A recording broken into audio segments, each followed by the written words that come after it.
Municipality of Kapenguria, West Pokot County Assembly, Car Loan and Mortgage Scheme Fund, County Executive of Kiambu, County Assembly of Kiambu, Thika Water and Sewerage Company Limited, Ololeza Water and Sewerage Company Limited, Kajiado County Youth and Women Enterprise Fund, Olkejuado Water and Sewerage Company, County Assembly of Nakuru, Car Loan and Grants Mortgage Scheme Fund, Nakuru County Government Staff Car Loan Scheme Fund, Naivasha Water and Sewerage Company, Naivasha Water and Sanitation Company Limited, the County Executive of Nairobi City, County Assembly of Nairobi City, Nairobi City County Assembly Car Loan and Mortgage Scheme Fund, County Revenue Fund, County Government of Nairobi City, Nairobi City County Alcoholic Drinks Control and Licensing Board, Receiver of Revenue County Government of Machakos, Mavoko Water and Sewerage Company Limited, Municipal Council of Machakos Water and Sewerage Company Limited, Kathiani Water and Sanitation Company Limited, Mwala Water and Sanitation Company Limited, Makwiny County Fruit Development and Marketing Authority, Boni Water and Sanitation Company Limited, Kibwezi Makindu Water and Sanitation Company Limited. Mr. Speaker, I beg to lay. Thank you. Next order, clerk.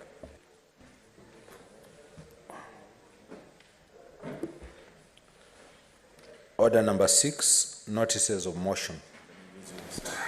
The majority leader.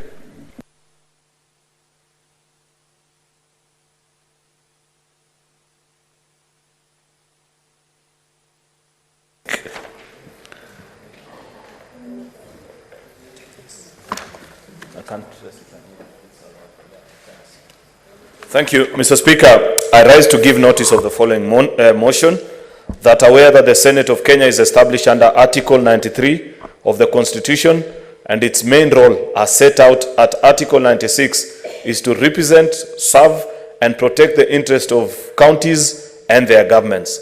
Further aware of the critical role that the Senate plays in the interlinkage between national and county levels of government, and the need to enhance the interaction between the Senate and the county governments as means of bringing the Senate closer to the counties and the general public, acknowledging the success made during the sittings of the Senate outside Nairobi, held in Uasin Gishu and Kitui counties in September 2018 and 2019 respectively, further acknowledging the recommendation of the Senate Business Committee that a sitting of the Senate be held away from the traditional premises of Parliament buildings, Nairobi, during the term of the 13th Parliament, and the subsequent resolution of the Senate made on 8th of March 2023 to hold plenary committee sittings in the counties for 1 week period within the month of September in every session of the 4th Senate, except during the election year, with the objective to 1. Promote the role and work of the Senate and enhance public awareness regarding the business of the Senate and Parliament in general. 2. Highlight the existing and new opportunities for engagement in the legislative process. 3. Develop and strengthen partnerships at the county level of government. And 4. Provide an opportunity to members and staff of the county assemblies to learn and share best practices with senators and parliamentary officers. Now, therefore, pursuant to Article 126(1) of the Constitution, the Senate resolves to hold its plenary and committee sittings in Turkana County from the 25th to the 29th of September 2023.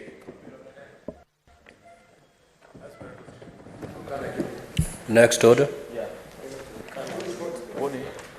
I will be away, so you'll do the motion. Order number 7, questions and statements.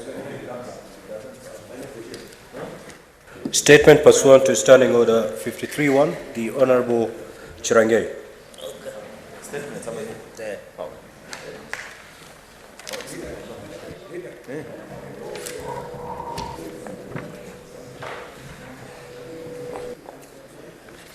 Thank you, Mr. Speaker. I don't know whether I will read concurrently and then members can contribute.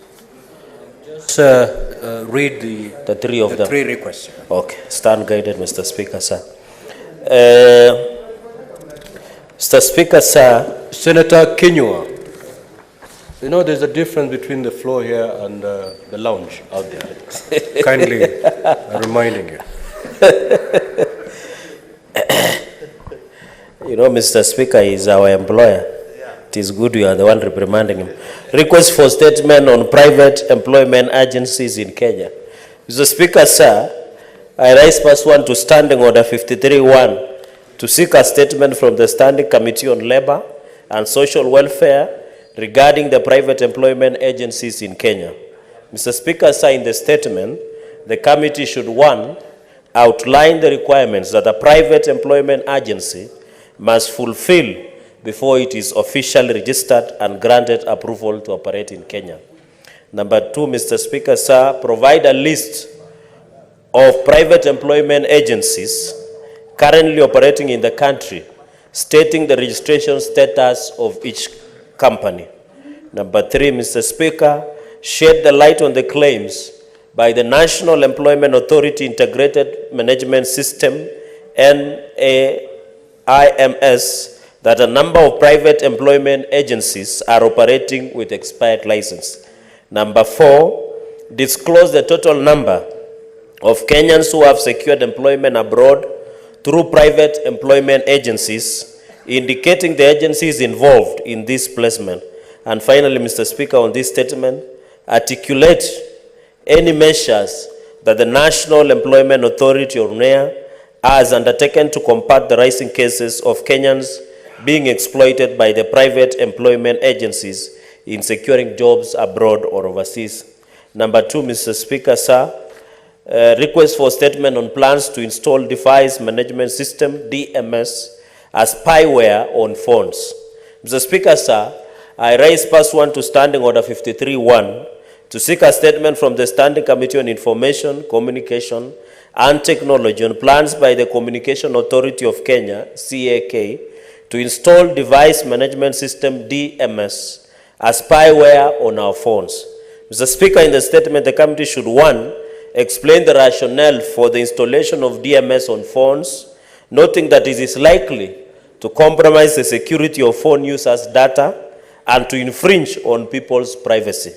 Number 2, state why the Communication Authority of Kenya, CAK, could not engage telecommunication companies to create an equipment identification register known as EIR on mobile gadgets, including or instead of installing the DMS, that is device management system, since all required phone users' data is available. Mr. Speaker, sir, number 3, indicate the measures to put in place to curb the misuse of DMS owing to its ability to access private data, including call records, messages, location, and mobile financial transactions. And Mr. Speaker, sir, finally, state the role of an anti-counterfeit authority in complementing communications authority fight against cloning of international mobile equipment identification, or formerly known as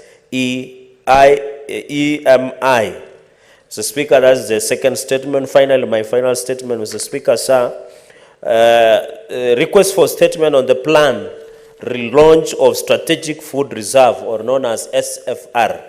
Mr. Speaker, sir, I rise pursuant to Standing Order 53-1 to seek a statement from the Standing Committee on Agriculture, Livestock and Fisheries on the planned relaunch of Strategic Food Reserve 3 years after it's closed its operations.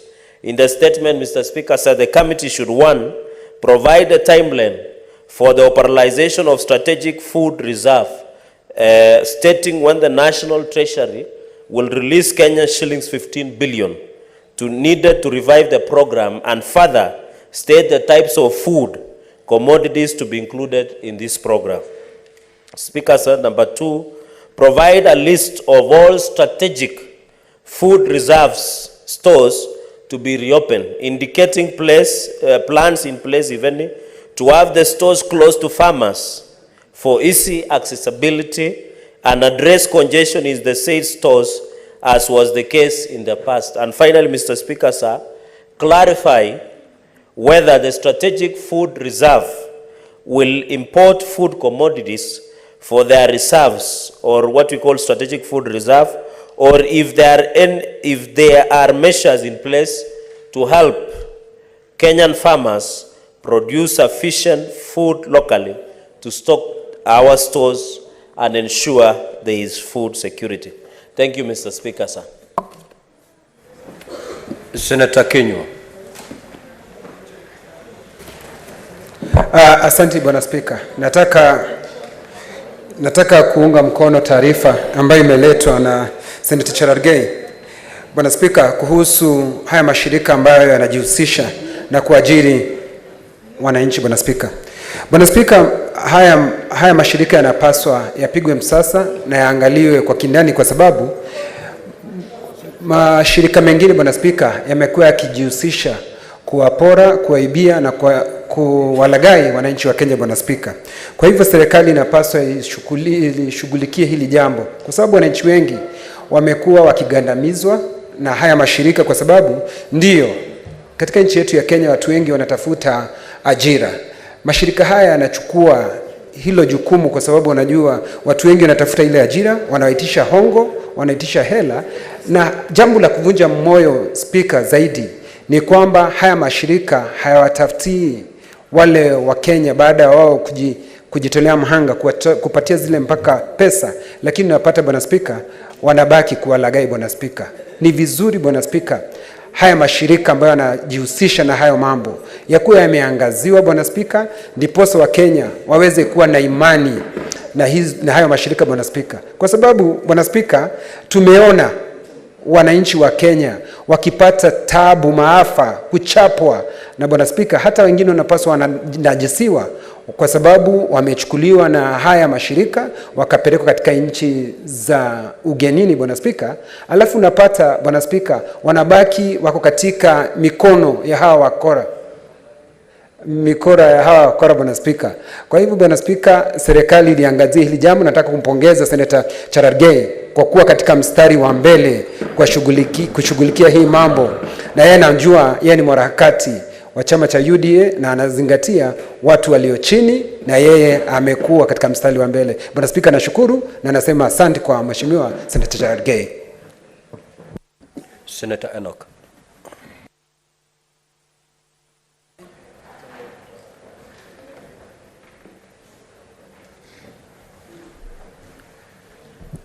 I thank you, the Speaker, for this opportunity to also make a contribution to a statement that's raised by Senator Cherargei, especially the last statement on the strategic food reserve. The Speaker, Senator Cherargei would benefit from this if he just cared to listen. The Speaker, the matter of strategic food reserve is a basic but very important matter for this country and for any nation. Lack of food, Mr. Speaker, to a big population of any country is in itself a threat to national security. I have taken note of the contents of the statement, especially in reference to the closure of the reserve 3 years ago. A country cannot operate without a food reserve, because that is almost inviting anarchy into a country. The Speaker, on the last point of his statement, I would want to ask the committee to which the statement will be taken to push forward the agenda of empowering local farmers to produce enough for local consumption and have a surplus for the reserve and even more for export. So the Speaker, once that statement reaches the committee where I sit, we shall do justice to the committee, because I can see my able chair is here and smiling because he knows that we will do justice to the statement. I thank you, Mr. Speaker. Senator Abbas. Thank you, Honorable Speaker. Honorable Speaker, I beg to support the statement by the Senator for Nandi. I know that's where they produce a lot of maize, and I think he's also arguing for his farmers, and I think I brought him. Honorable Speaker, this country has been experiencing a lot of food shortage and security, problems on this because of drought, and therefore we need to have a serious food reserve. You see, in the other world, in the Europe and America, all those places, there are 9 months of, ice covering the whole land, but they have now gone hungry. Unfortunately, 3 months or 3 or 4 months of drought in Kenya, Kenyans go hungry, and every time we see in the public media that areas like Turkana, northern Kenya, most of it, I've always been told people are dying because of hunger. So we think this is a very necessary statement, and I wish to support the statement. Besides that, the one for domestic workers in Kenya, from Kenya and going to other places, especially the Arab world, Kenya is really mishandled, and people seeking domestic work in Kenya and other parts of the world, especially in the Middle East, are really experiencing lots of problems. And I think there's a lot of unconnected movement of people moving from place to place. These people who normally take domestic workers to the Middle East actually are not monitored. They are not registered, most of them. And we have lost many Kenyans who are domestic workers. And therefore, I think a very strict measure should be put in place. And I request the Committee of Labor to take a serious action so that we can curtail this business of taking people like slaves into other world in the Middle East. Thank you, Mr. Speaker. Senator Kavindu.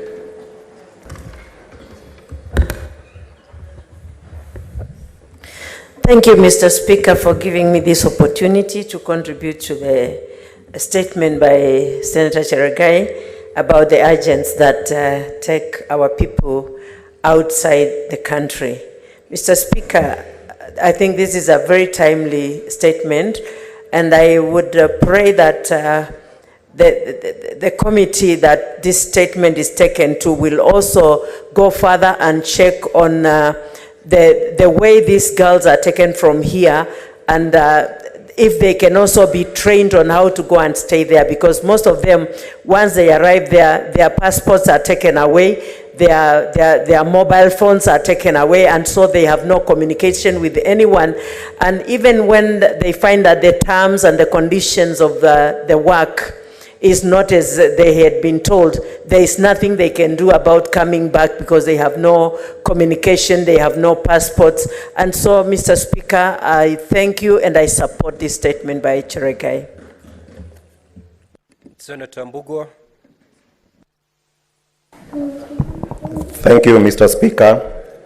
I rise in support of the statement by the one and only Senator for Nandi on labor migration. Mr. Speaker, Kenya has a lot of potential to make a lot of money from exporting labor, but because of the sector is not well regularized, that is why we have all the problems that arise when our young people go there. Mr. Speaker, it is worth noting that a country like Philippines get remittances of about $13.4 billion through remittances, and Kenya can do better. And therefore, Mr. Speaker, I rise in support of this statement, and I want to say that when it is come to our committee, we are going to do justice to it so that we can create opportunities for our young people. Thank you. Senator Mazayo.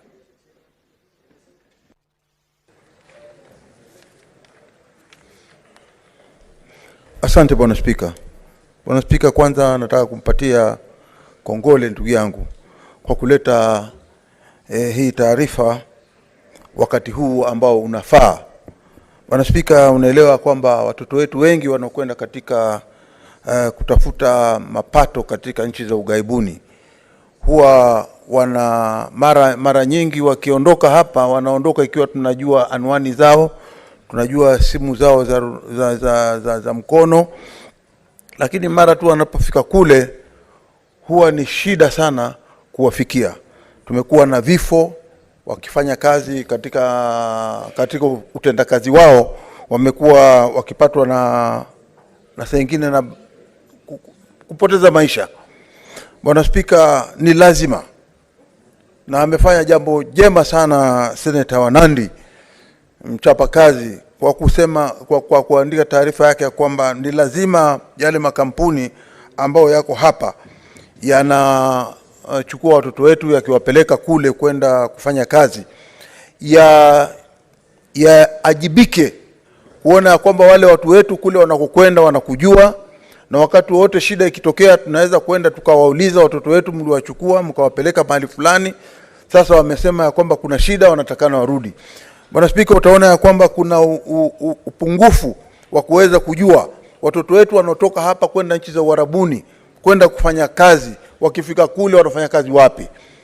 Manake wengine hata hivi juzi nikiwa nyumbani wiki hii kuna mtoto aliondoka kwenda kufanya kazi huko nchi za Ughaibuni, na hatimaye kuanzia alipoondoka sasa ni karibu miezi 8 hajapiga simu nyumbani, na ni mtoto wa kike. Hatujui sasa kama yuko sawa kule aliko ama hayuko sawa. Bwana Spika, ni muhimu kwa kamati hii yetu ambayo itachukua, mimi nikiwa mmoja wapo katika hii kamati, lakini namuona chairman wangu yuko pale, mwenyekiti, ni muhimu kwamba swala hili liajibike kisawasawa, na hata ikiwa itawezekana, Bwana Spika, mpatie ruksa kamati hii iweze kuambatana na hata aliyeleta hii statement hapa, ili kuangalia maswala kwa kina. Kwa nini watoto wetu wakienda kule wanapata tabu, na ni kwa nini watu wakienda nchi za Uarabuni wanapata tabu sana kuliko kwenda nchi za Ulaya? Asante Bwana Spika. Senator Kisang.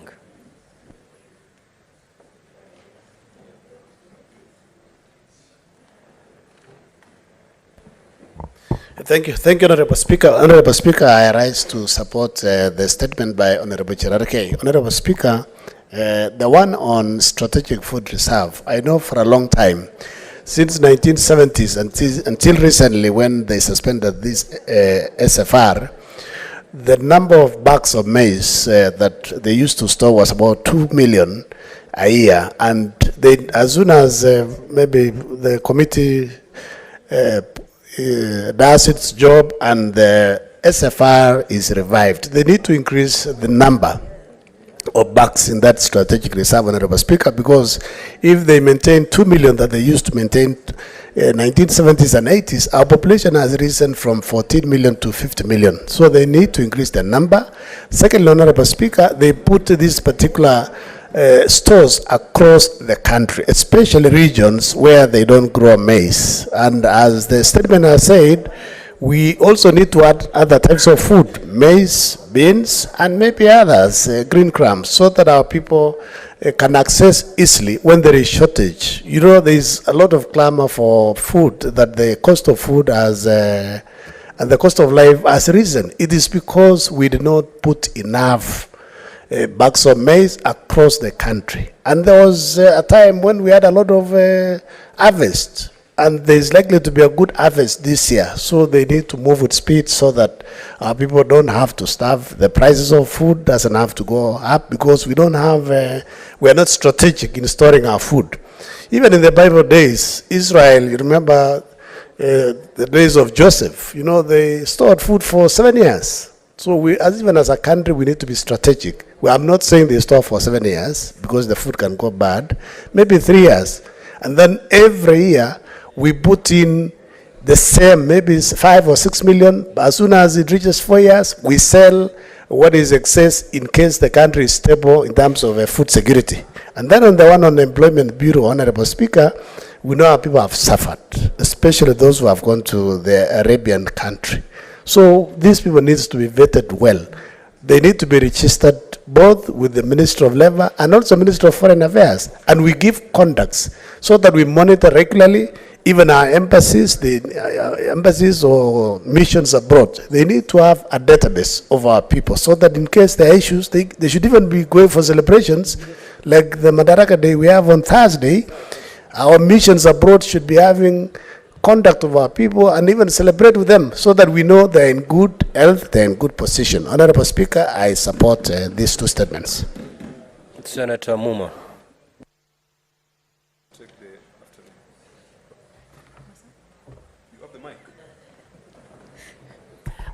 Thank you, Mr. Speaker, for the opportunity to contribute to the statements of Senator Cherarke. I'll contribute on the two statements, one on the private employment agencies and the other one on the strategic food reserves. Mr. Speaker, on the issue of strategic food reserves, I think this was established in good faith, and it is an issue that we as Senate and Parliament should try and insist that the executive delivers. Mr. Speaker, before we can have a food reserve to speak of as a nation, we need to begin from the basics. Where is the food to be reserved? Do we want that food to come from out, or can it come from Kenya? Mr. Speaker, we need to go back to the basics and discuss how best we can support our farmers to produce enough food for us to have for our current needs and enough for the needs of tomorrow, as well as the needs of other countries where we can make some monies out of. Mr. Speaker, it is unclear how many acreage of land in Kenya are covered with maize, for instance, which is a staple food. It is time we are able to be told that this year we have planted so many hectares of maize, we have planted so many hectares of potatoes, we have planted so many hectares of beans, and this means that we will have adequate food, or we will not have adequate food, and we plan for it. Mr. Speaker, we also have a lot of idle land, so that even as we determine whether we have adequate food or not, we should be able to then plan on how we can utilize the resource of idle land to support our farmers to be able to get more food. Mr. Speaker, even as the committee that will look at this issue looks at it, we need to guide that we get our country to be directed to work inwardly first, to give support to our own farmers before they give support to farmers outside, to ensure that we reorganize our agriculture sector in order to create jobs and in order to actually achieve what Senator Cherargei is talking about. Mr. Speaker, on the other agenda of private employment agencies, I think it is an issue of keeping within our standards. Mr. Speaker, the executive and the Ministry of Labor needs to put in place effective measures of monitoring those who are licensed to carry out such jobs as recruiting privately. Mr. Speaker, we should also ensure that NITA has what it takes to train all those who are going to work outside of this country to be able to understand not just the job that they are going to do, but the culture of the people that they are going to work within. Mr. Speaker, if you remove a young girl from Kiambu without giving them any cultural training around the Islamic ways of life and take them to Saudi Arabia and expect that she should just gel in because it is a job, we are actually setting them up for failure. So I think the ministry and those in charge of the employment need to do their job. I think they're sleeping on the job. That's why we are sending out people who are unprepared and having them come back in coffins because they were not prepared for where they are going. Mr. Speaker, we have many young people who are not employed, and any opportunity for employment should be nurtured. So we should not be blocking opportunities for employment, but we should be scrutinizing that space to ensure that we have a transition that enables us to send as many of our young people to whichever country where they can actually earn some living and support their families.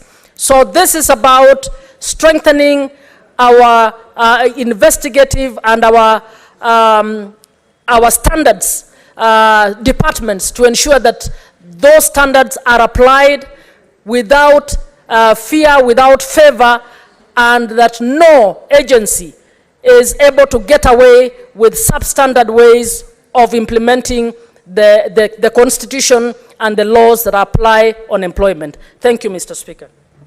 Senator Tabitha.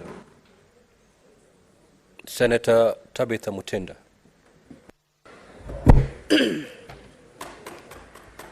Thank you, Mr. Speaker. I rise to support the statement by Senator Cheralgai in regards to the issue of employment agents. And I want to state that personally, I had tabled also to NITA requiring the curriculum that they offer, that these agencies do offer. And I'm happy that Senator Cheralgai has been able to pick out that the institutions' licenses have expired, and so these people should not be in operation. I do confirm last week that the NITA director did appear and had tabled a report of all these agencies. Now, which further raises an eyebrow, Mr. Speaker, in regards to how an institution will table before the Senate agencies whose licenses have expired, which further raises eyebrows on how these institutions are working. And this is a matter because further it touches to our Kenyans who are in different diasporas of this country. Knowing the income in terms of the dollar value that they bring to this country, this is a matter that should be much looked at. Either we have cartels in the name of agents whose licenses have expired, and yet the body that is supposed to oversight them, that is NITA, have gone further to assume that this committee needs a deeper report through, I think, the Committee of Labor. And Mr. Speaker, we need at this time to look at the closure on the issue of laborers out there. I'm looking forward, let me state in this House, to bring in the immigrants bill, which is at the draft level, whereby this House will be able to conclusively, focusedly, futuristic, be able to sort out the issue of our brothers and sisters who are out there in the diaspora, trying to make ends meet, and institutions that are supposed to protect them do not take the necessary and the weight that it deserves for our Kenyans. So, Mr. Speaker, I ask you and urge you that the committee that should be assigned to discuss on this, especially these agents, we need a quick feedback on either there are cartels in this country that are continuing to endanger the lives of our Kenyans, or what really are they? And let NITA know, and I want this to go to record, Mr. Speaker, when we summon the Director General to appear, he should not send his subordinates to appear, but he himself should appear. Thank you, Mr. Speaker. Next order, clerk. Now, honorable senators, I shall proceed to rearrange the sequence of today's order paper pursuant to Standing Order 45-2, and instead we will move to prosecute Order 12 in today's order paper, and thereafter I will guide you accordingly. So, clerk, kindly proceed to call order number 12. Order number 12, motion, approval of sittings of the Senate to be held in Turkana County. Majority Leader.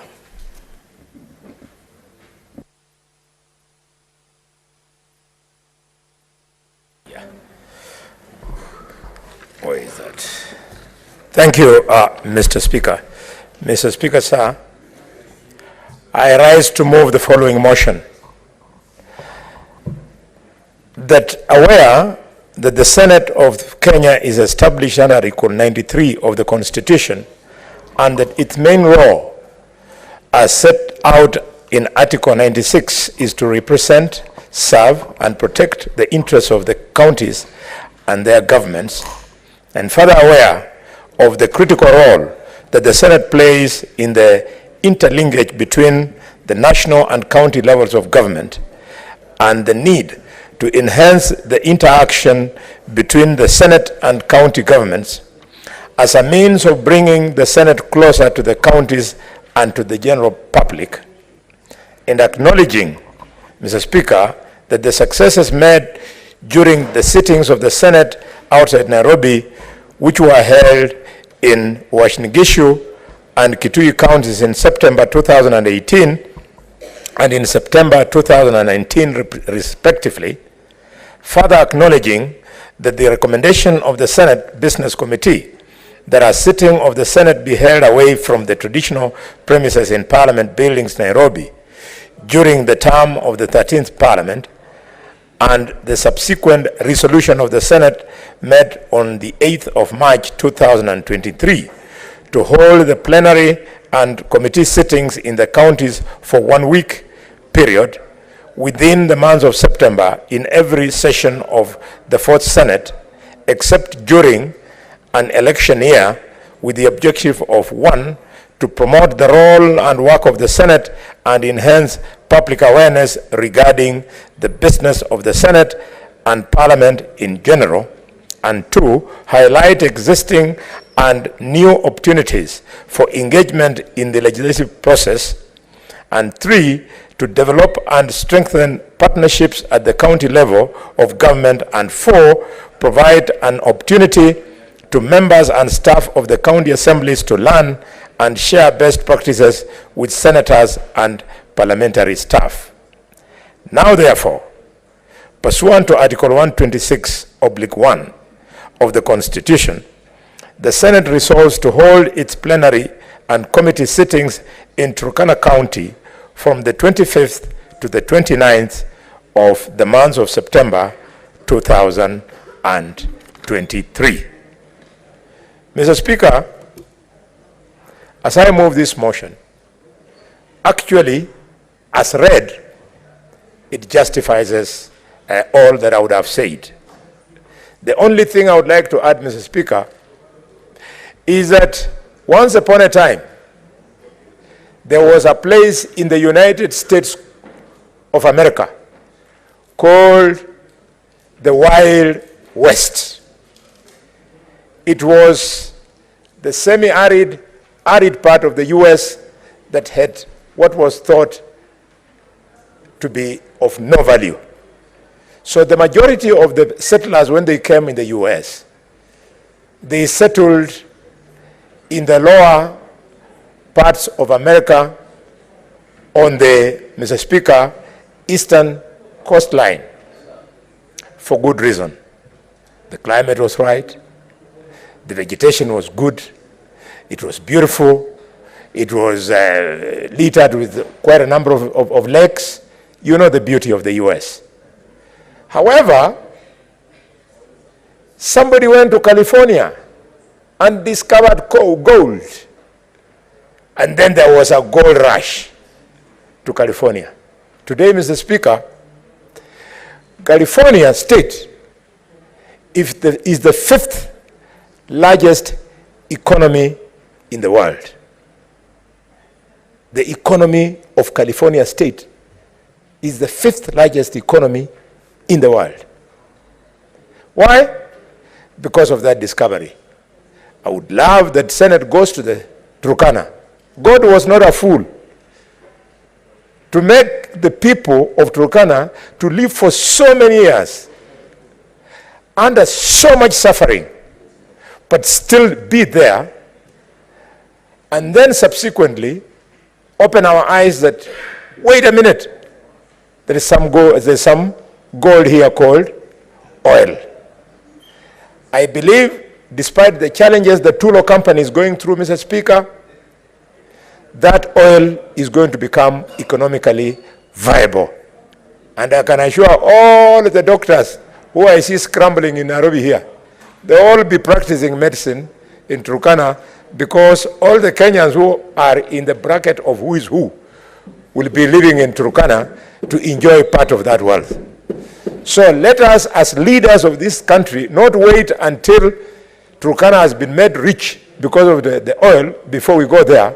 Let's go there to carry the imagination of the country with us. And with those few remarks, Mr. Speaker, I move and I request the nominated senator from Nairobi, born in Ukambani, lives in Nairobi, married in Embu, mother of my beloved little small girl, who calls me uncle, and husband to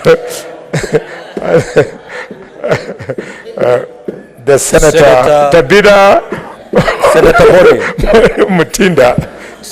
Senator Boni. Yes. You are not in the village. This is the plenary. You're on the floor of the most honorable place you can be. You can imagine. Those introductions are supposed to be done when you're introducing her to your clan. Not when you're introducing her for purposes of seconding your motion. Kindly proceed, Senator Tabitha. I caution you, Senator Boni, for the day. Thank you, Mr. Speaker. I rise to support the motion by the government whip. I do second and state, Mr. Speaker, that it would have been my wish in this House that our colleague, none other than Senator Lomenen, would have been in this House. It is a very big privilege from where I sit to have an opportunity to visit Turkana County. Allow me to state, Mr. Speaker, as a support and second that we felt as leaders that it's the high time that we do it differently, and do it differently by coming out of the city and going to Mashinani and being able to interact with the people of Turkana, be able to see the resources that are in place.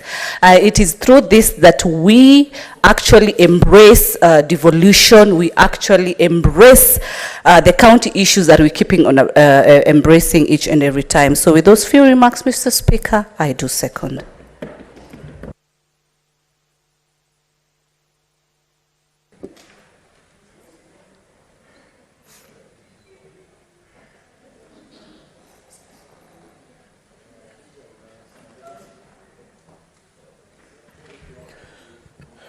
Honorable Senators, I now propose the question. That aware that the Senate of Kenya is established under Article 93 of the Constitution, and its main role as set out at Article 96 is to represent, serve and protect the interests of the counties and their governments.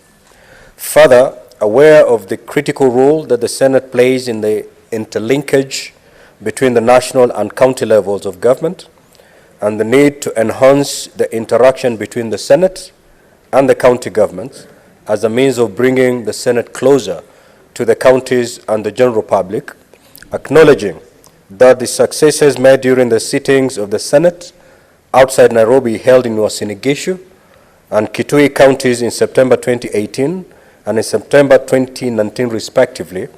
Further, acknowledging the recommendation of the Senate Business Committee that a sitting of the Senate be held away from the traditional premises in Parliament buildings, Nairobi, during the time of the 13th Parliament, and the subsequent resolution of the Senate made on 8th March 2023 to hold plenary and committee sittings in the counties for a one-week period within the month of September in every session of the 4th Senate, except during an election year, with the objective to 1, promote the role and work of the Senate and enhance public awareness regarding the business of the Senate and Parliament in general. 2, highlight existing and new opportunities for engagement in the legislative processes. 3, develop and strengthen partnerships at the county level of government. And 4th, provide an opportunity to members and staff of the county assemblies to learn and share best practices with senators and parliamentary officers. Now, therefore, pursuant to Article 126(1) of the Constitution, the Senate resolves to hold its plenary and committee sittings in Turkana County from the 25th to the 29th September 2023. Honorable members, the floor is now open, and whoever is willing to make his contribution, kindly you can key in so that I can pick your name from my dashboard.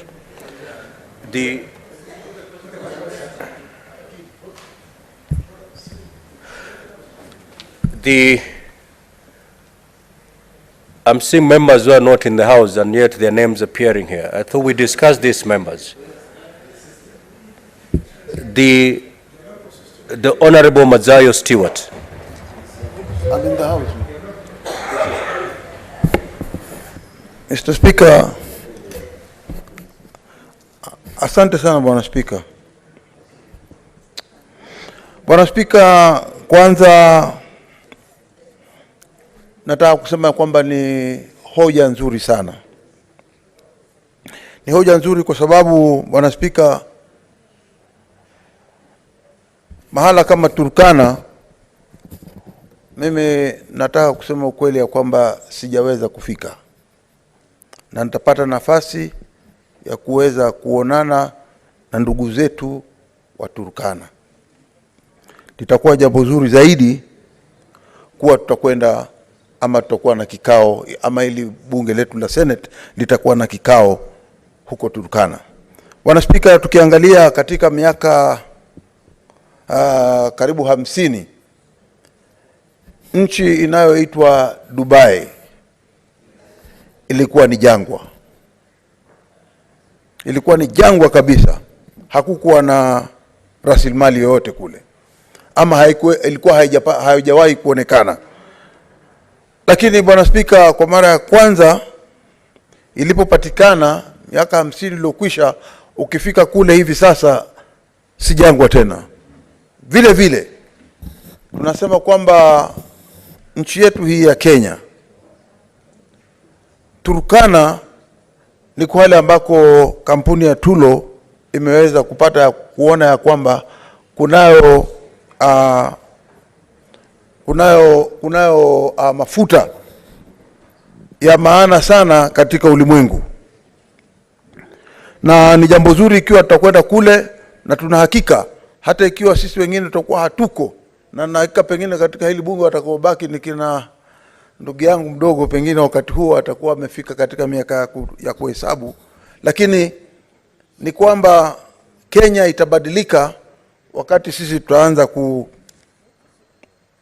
kutoa hayo mafuta na kuyapeleka na kuyauza na kuweza kupata pesa. Bwana Spika, ni jambo zuri pia vile vile kuona kwamba sisi tutaongeza uhusiano zaidi. Na hakika kuna watu wengine ambao wameishi Turkana mpaka hivi sasa hawajawahi pengine kukutana na maseneta wengine kutoka kaunti zingine. Itakuwa nafasi nzuri kuwa na uhusiano mwema na watu wa kule, kuweza kukaa nao na kuongea na kuangalia wao waone taratibu za Senate zinaendelea namna gani, ili kuweza kujifundisha. Hata wakimchagua seneta wao ndugu yangu Lomanen hayuko leo, lakini akiwa yeye kama seneta wa kule Turkana, tunajua yeye ni mshupavu na watu wake walimchagua aje hapa ili aweze kuwatetea haki zao. Watu wa Turkana wataweza kujua maana ya kuwa ndani ya Senate, na seneta kufanya kazi yake na uwezo wake uko namna gani wakati tukiwa tuko kule, na tutaweza kupata nafasi nzuri pia ya kuweza kuwaeleza hususan kazi za Senate ni nini, ili waweze kuelewa. Nashukuru sana Bwana Spika kwa kunipa muda huu. Senator Cheranke.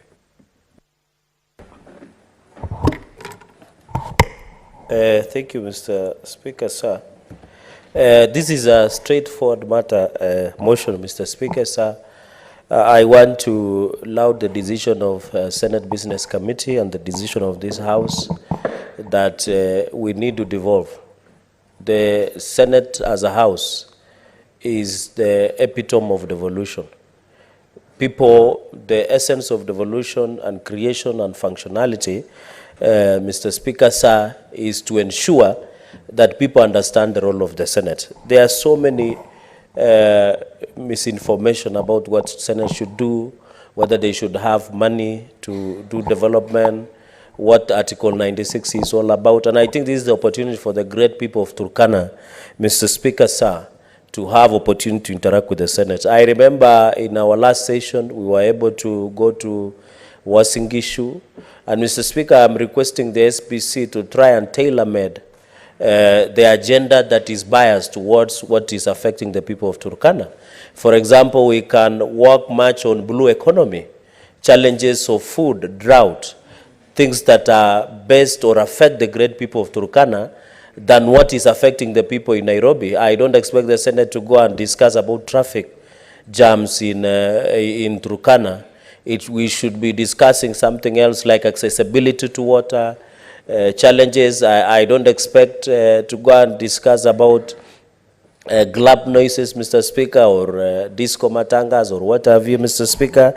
We should be biased talking about fishing, issues of blue economy, and among others. Mr. Speaker, when you look under Article 126 of the Constitution of Kenya, it talks on location of sittings of Parliament.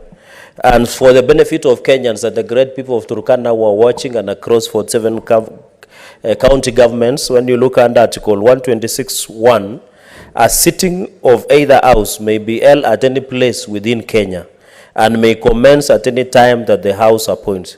So, Mr. Speaker, it is important that these are some of the fruits of this constitution. We can sit in Turkana, we can sit in Kilifi, we can sit in Mutembei, we can sit, Mr. Speaker, and the tradition of Parliament, we can even sit in times of war. Mr. Speaker, I was shocked the other day when a committee, I don't want to say which committee, it was going to another county, and somebody from NIS called the chairperson of that committee and told them the town is not safe. So I was wondering that Parliament can even sit in terms of war. So I was wondering why would the NSIS and some security apparatus be warning a parliamentary committee. Even there are situations where a parliament committee from the US House of Congress has visited Iraq, even when bombings and everything was happening. And even we have seen heads of states and parliament visiting Ukraine because of Ukraine-Russian war, Mr. Speaker. So I think it behooves all of us that this one, Turkana, I would have wished my brother Senator Lomenen to be on the floor of the House so that we can learn even how we need to practice greetings of how to greet the great people of Turkana, because there is a way we should also go, Mr. Speaker, and learn their culture. You know, Mr. Speaker, in conclusion is that sometimes we look down or we refrain from other people's behavior. It is how they are brought up, what they believe in. Some people have different, what we call biasness towards other, Mr. Speaker. And that is why we need to work towards that. And finally, Mr. Speaker, we hope to have as many committees sitting there. I hope all members will be available. I'm happy that the Senate Minority Leader has never been in Turkana, but I hope he has sampled other things from Turkana County, Mr. Speaker, which I don't want to mention on the floor of the House because he's my personal friend, Mr. Speaker. So, including food or any other, Mr. Speaker. So, I don't know why Senator Kalwale is laughing, Mr. Speaker, yet he is not a friend to Senate Minority Leader. So, Mr. Speaker, with those very many remarks, we are going to Turkana and we say, Naata, Maata, Mr. Speaker. Thank you very much. Senator Mogene.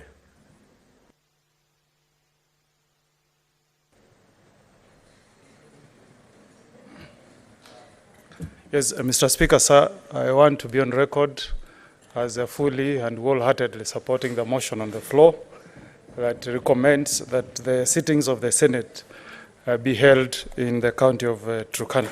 First, Mr. Speaker, I hope while in Turkana we'll be able to tell the people of Turkana County how much we love them as Senate. In the last session, Mr. Speaker, Senator Cherage would confirm that during the revenue sharing discussions, Turkana County was meant to lose over 1 billion shillings. And if it was not for the intervention and the fact that the Senate was able to stand firm, they would have lost over 1 billion shillings. So it's a county that is dear to us as senators, and really, if we want to see the fruits of devolution, the place to go is Turkana. Secondly, Mr. Speaker, it's good that we chose the county of Turkana because it's a very strategic county for our country, Kenya. So, Speaker, I come from in Nyamira. We have no land to give to investors to build big industries, but Turkana has got land. Yeah, I'm told it has the largest underground fresh water in Kenya. Look at that potential. It has got oil, which we don't have in Nyamira, as we only have tea and bananas. But these guys have resources that can transform the economy of the country. So the choice, I must commend the business, the House Business Committee for picking this very strategic county, and I hope we'll have a very exciting experience.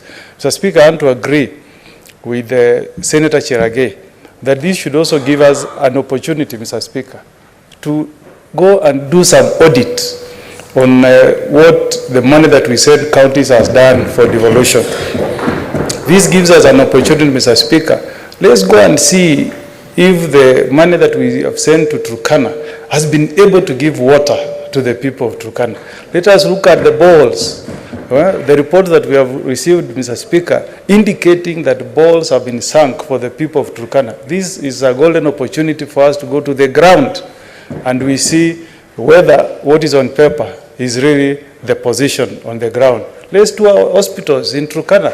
We see whether health, which is a devolved function, and there is a big debate now whether health functions should remain functions of counties or they should revert back to national government. Let's see what devolution has done in terms of giving the people of Turkana access to health care. And Mr. Speaker, we need to debate the issue of health care seriously. You know, senior citizens of this country who have served us diligently and have retired are still being forced to pay for NHIF, Mr. Speaker.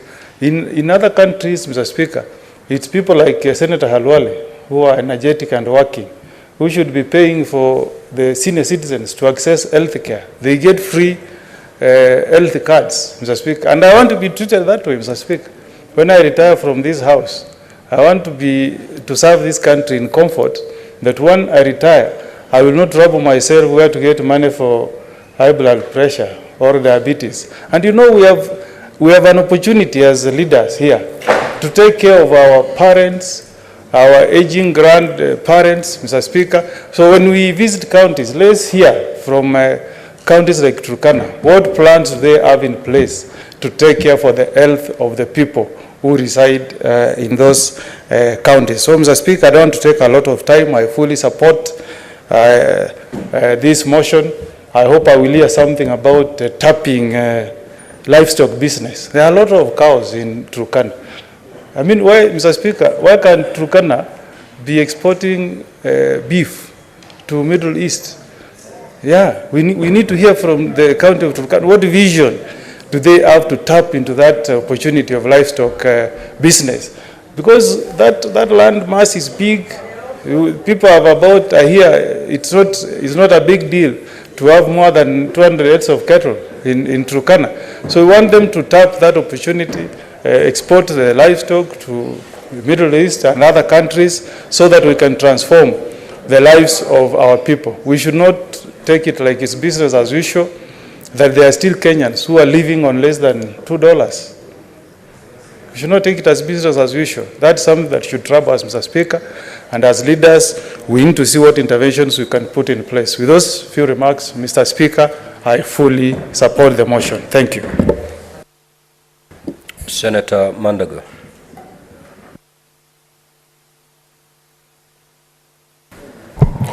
Mr. Speaker, I rise in support of the motion of having the Senate sitting in Turkana County.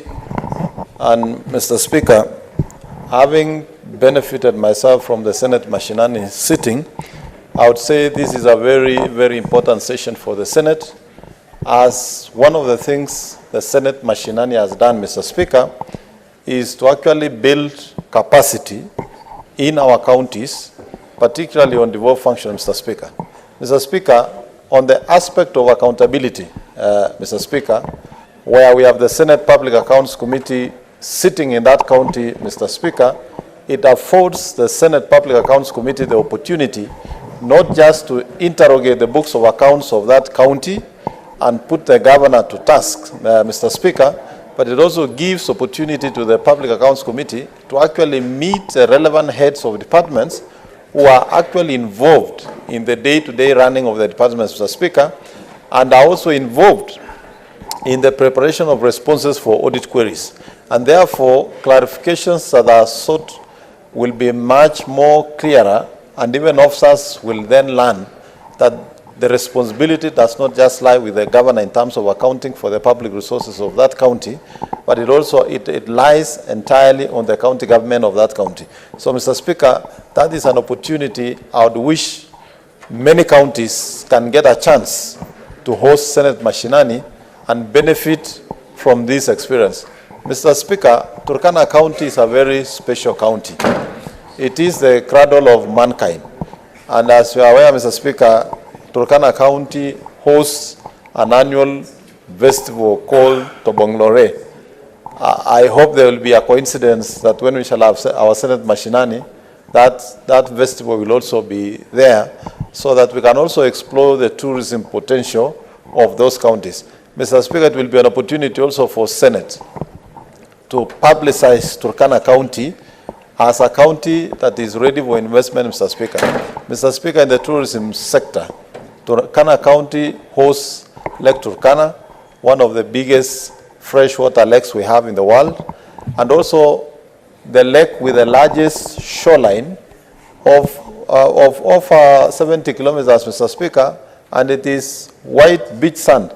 I know Senator Chimera and the Senator for Kwale would be worried that the number of tourists flocking to Diane might reduce if they discover that there is a similar facility in Turkana. But this is how Kenyans and others can get opportunity to discover what is in their country. So, Mr. Speaker, I support the Senate Mashinani, and I hope, Mr. Speaker, this can be met at least 2 sessions in a year, so that as many counties as possible can get the opportunity to participate in this Senate Mashinani. Mr. Speaker, I beg to support. Senator Obura. Senator Obura. Mr. Speaker. Thank you, Mr. Speaker, sir, for the opportunity to support this motion. Mr. Speaker, I support this motion because first, it is important that the presence of the Senate is felt.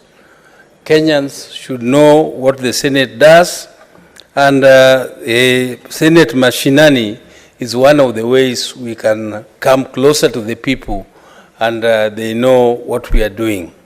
Mr. Speaker, sir, the county which has been proposed for Senate Mashinani is a very, very important county, Mr. Speaker. Mr. Speaker, in my position where I used to work before I became a member of Parliament, I was in the Ministry of Planning, and I used to be in charge of Turkana, a program in Turkana funded by the Norwegian government. And they were doing almost what the government is supposed to do in Turkana, which is provision of health care, water, agriculture, livestock, and fisheries, and everything else, Mr. Speaker. And Mr. Speaker, this is a county which was marginalized right from the colonial times. Mr. Speaker, those counties used to be classified as NFD, which was the Northern Frontier District, where people were not supposed to go unless you were given a permission by the district commissioners. And they were supposed to be preserved, I don't know for what purpose. They were not supposed to be treated strictly as part of Kenya. And Mr. Speaker, after independence again, this marginalization continued because the government then adopted a paper called Sessional Paper Number 10, which talked of investment only in very productive areas, the areas which were giving quick returns in terms of agricultural development, and areas like Turkana were completely ignored, Mr. Speaker. They were ignored in terms of infrastructure, and they were also ignored in terms of provision of a lot of services. Mr. Speaker, sir, it was thought that the areas are not productive because the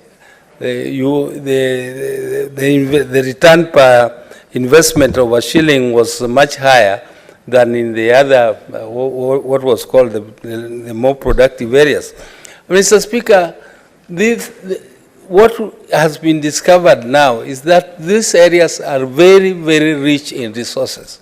And when we go there as Senate, I think we will realize that these areas are very, very rich in resources. In Turkana, you have plenty of water, both underground water. I understand there is more than a lake underground.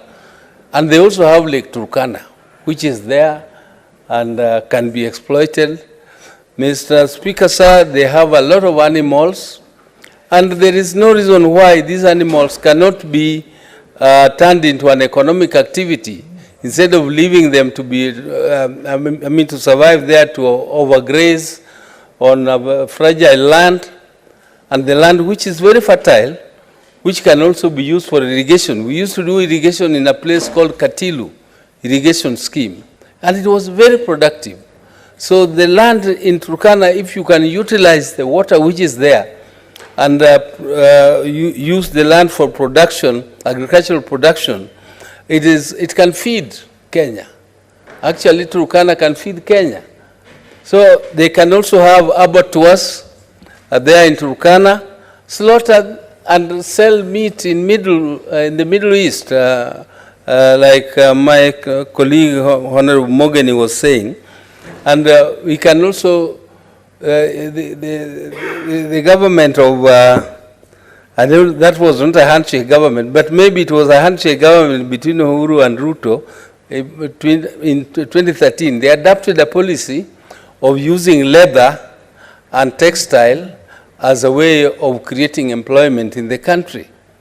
And I went with the Minister of Industry, we went around the world, and we found that leather can employ millions of people, actually does employ millions of people.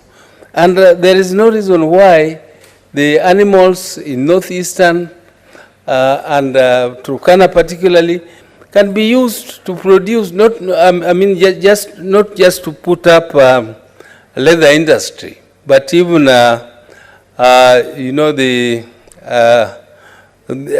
actually to produce leather products like handbags and shoes and other things. Those industries can be established right there in Turkana and in northeastern, and therefore these regions need not be marginalized. And when we are there, I think you will see what is happening in Turkana. And it is a lot of very good experience for those who are not gone, like my party leader. When you go there, party leader, I can tell you the people are very friendly. And apart from being very friendly, they also have very nice meat, very, very tender. And the goat is very sweet. My party leader, you will eat very, very nice goats there, very generous people. And they have also very rich culture. Mr. Speaker. Mr. Speaker, I hate to interrupt our senior youth, Senator Oburu Odinga.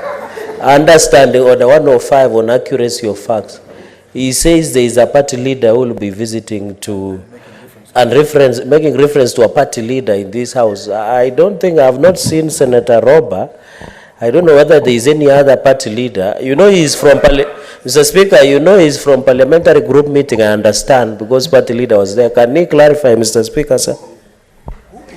Proceed, Senator Oburu. Mr. Speaker, sir, I was just referring to my leader in the House, who is the leader of the minority. And if he doesn't think that is my leader here for our party, I'm sorry, I will teach you how to learn about that. Yes, but Mr. Speaker, sir, let me not be disrupted. Let me just conclude my speech by saying that I support going to Turkana, because I know we shall learn a lot. Turkana has a lot of oil which is yet to be exploited. It has a lot of water resources, and the government needs to invest more to develop the infrastructure so that our country can benefit from those immense resources not only in Turkana but in those areas where some people think that they are poor, but they are not poor. They are very, very rich counties, and it is only lack of investment which has made them to be marginalized. But I hope that things like the other thing we were discussing here the other day, Mr. Speaker, Equalization Fund, I was very unhappy to see that areas which don't need those equalization funds were also benefiting from those funds. When areas which were marginalized, like Turkana, are just getting a portion of it. But these are the areas where we need to seriously think of directing equalization so that we can bring them up to speed, because these are areas which have been neglected right from the colonial times, and our independent governments did also not give them the due consideration that they needed, and now it is time that counties like Turkana are brought up so that we can exploit the immense resources that they have and bring up the people up to speed, and also learn about their very, very rich culture, which should not be left to die. That culture must be built, it must be improved, and we must encourage the Turkana people to continue on the trajectory of development. Thank you, Mr. Speaker, sir. Senator Esi Okenyure.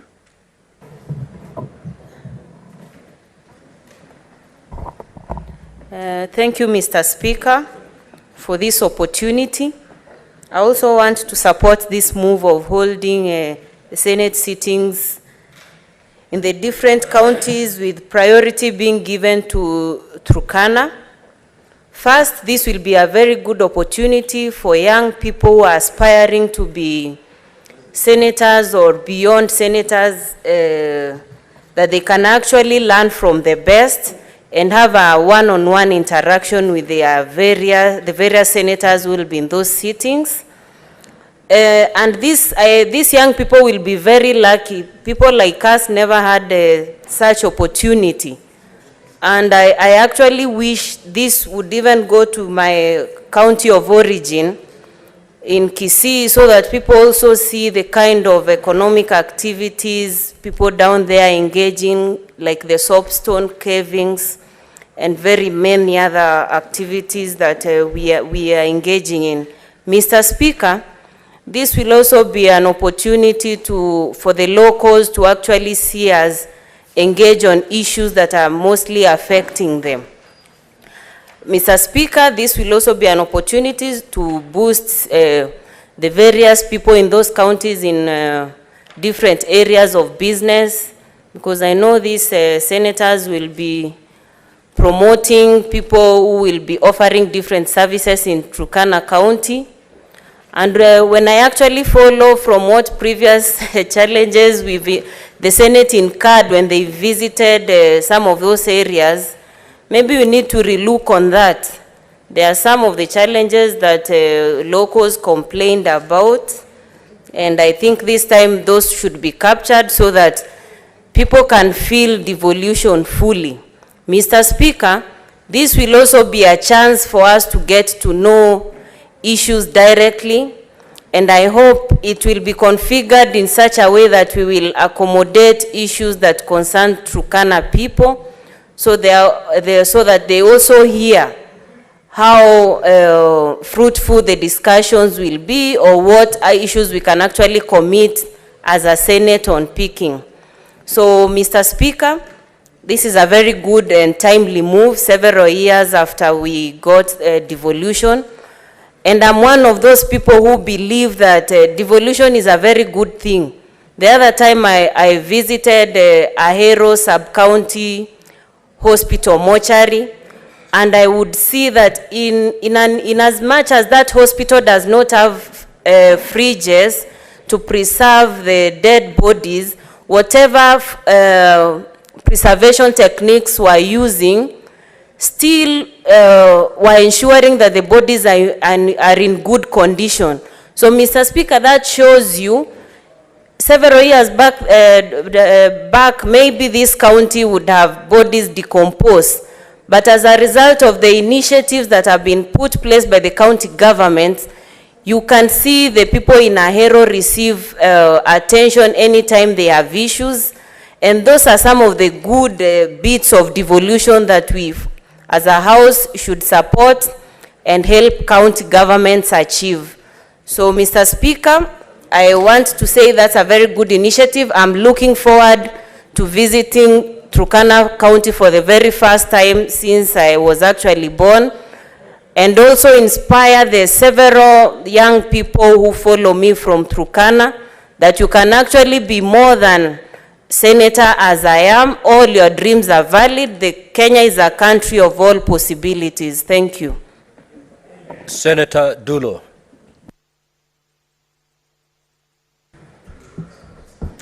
Thank you, Mr. Speaker. Mr. Speaker, I want to support this motion and the sitting in Turkana County. And I'm happy that this is going to one of the northern Kenya counties. Mr. Speaker, I think there is a lot that we can be able to learn from Turkana County that will actually benefit this House and the country at large. Because majorly northern counties, people sit in Nairobi and make decisions for them without really understanding the challenges they go through. And Turkana is one of such counties because rarely people go to those areas. Mr. Speaker, Turkana is one of the counties where development has not really taken place, despite even devolution. I know there is a lot of money that they are getting as a result of devolution, but unfortunately the situation is still the same, Mr. Speaker, and I hope this House will be able to look at that and see why there is no major impact, especially as far as the budgetary allocation is concerned.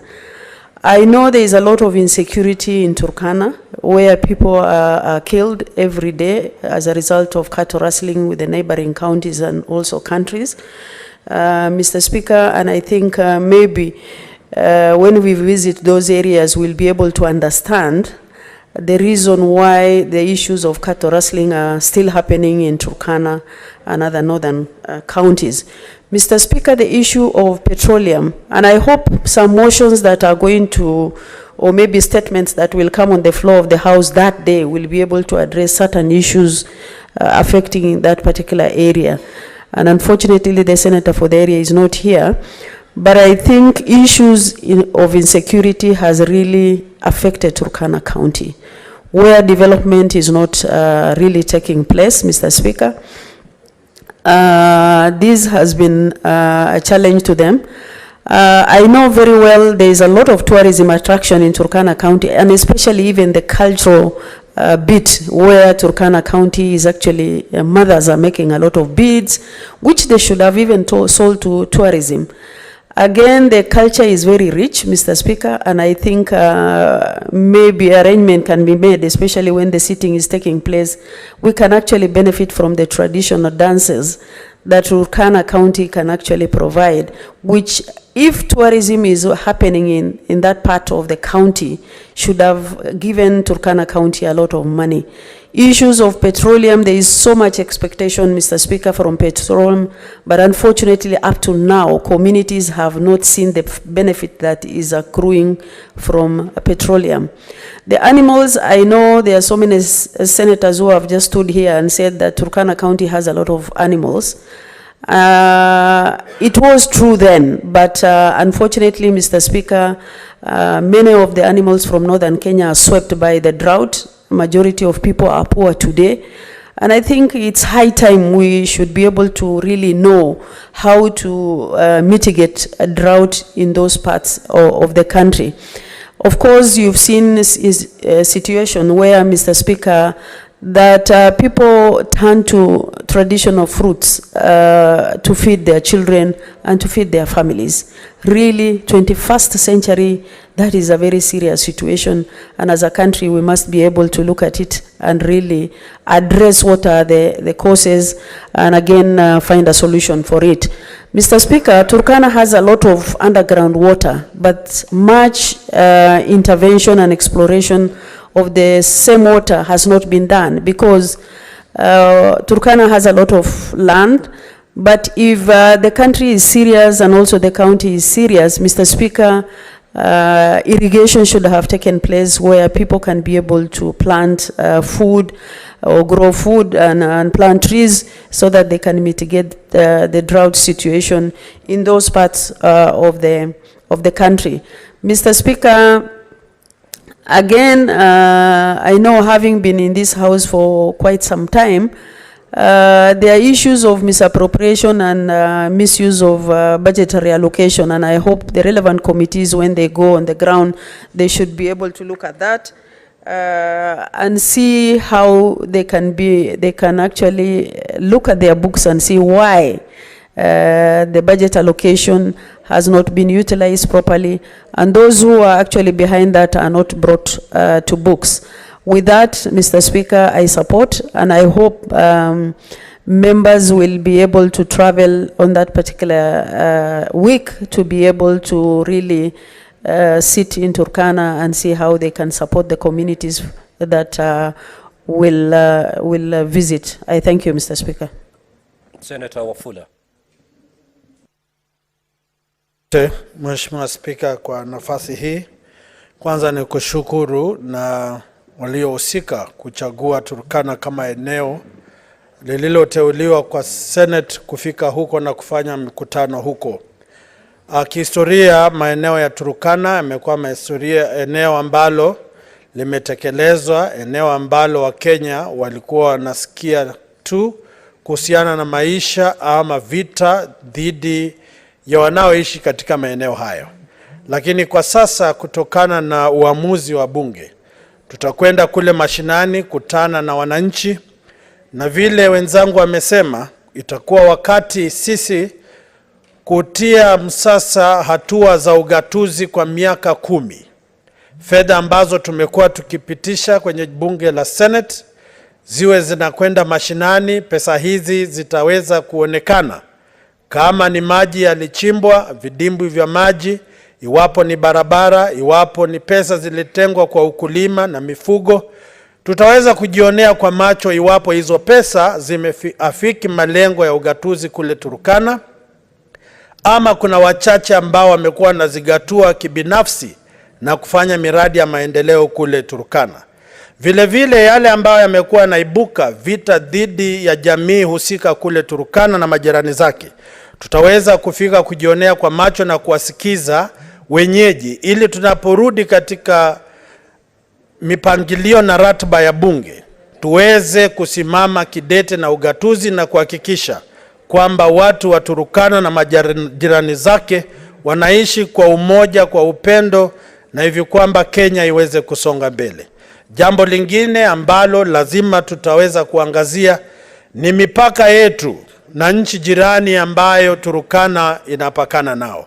Kwa muda mrefu, jinsi tumeona kwa vyombo vya habari, rais wa nchi jirani ametoa amri kwamba wale waliohusika kwa vifo vya Waganda kule Uganda waweze kusalimishwa katika vienzo vya sheria kule Uganda, ama Waturkana wafurushwe wote warudi Kenya. Sisi kama jumba la Senate tutakuwa na nafasi ya kuwa kiunganishi ama kipatanishi kati ya idara mbalimbali na nchi mbalimbali kuhakikisha kwamba Wakenya ambao wanaishi kule Turkana wasiweze kuumia kwa sababu ya makosa ya watu wachache.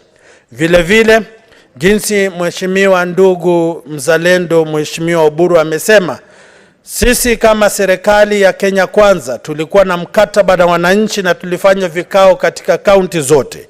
Tulipokuwa kule Turkana, tuliahidi wa Kenya kwamba unyunyizaji wa mashamba kule Turkana utaweza kuimarishwa ili wawe na mbinu mbadala ya kupata chakula pasipo kuzingatia ama kutegemea mahindi peke yake.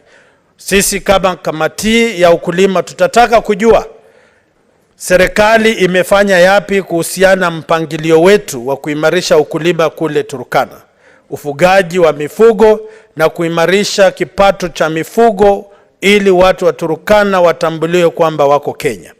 Ningependa kupendekeza Mheshimiwa Spika kwamba katika maeneo mengine tutakayozuru, kwa mfano juzi tulikuwa na waziri wa nishati na mafuta hapa, na ndugu yetu kutoka Turkana aliuliza maswali ambayo alikuwa yamemkera, na waziri alipoondoka bado ndugu yetu seneta hakuwa ameridhika.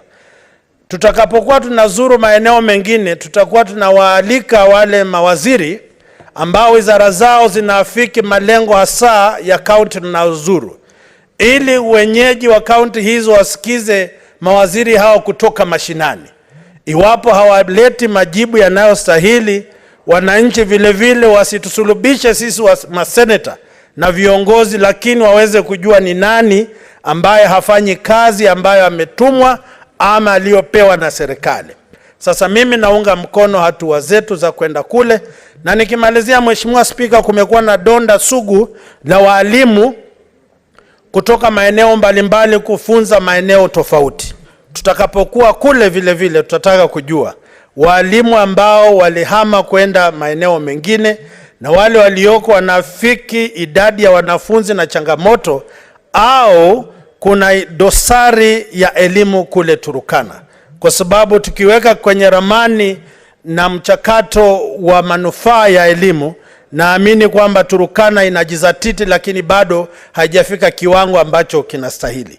Sasa mimi naunga mkono hatua hii na kuomba Wakenya kule Turkana wajitokeze, watazame kwenye vyombo vya habari, wale ambao wataweza kupata nafasi ya mtagusano na sisi, tuweze kupata mwelekeo unaostahili kutokana na nafasi zetu. Mwisho, wengi ambao kama naibu ya wachache Mheshimiwa Mazayo, ambao ni vigogo kihistoria, kisiasa, lakini bado hawajatembea Kenya wajue Kenya inaumia namna gani ama Wakenya wanaumia namna gani. Ni nafasi wa Kenya wajue hawa viongozi ambao wanavuma wakiwa baharini, huku mashinani wanajulikana ama wajulikani, ama wanahoja ama hawana hoja, ama wanaelewa Kenya ama hawaelewi Kenya, kwa sababu wengi tumekita mizizi tu kupiga siasa ya kaya bunwasi, lakini maisha ya Mkenya yanayomkera Mkenya kule mashinani bado hawajui. Nashukuru Senate na Speaker haswa kwa kuwapeleka watu mashinani ili wajue kwamba japo tuko Nairobi, kila kitu kinatoka kijijini. Asante Mheshimiwa Speaker. Senator Hezana.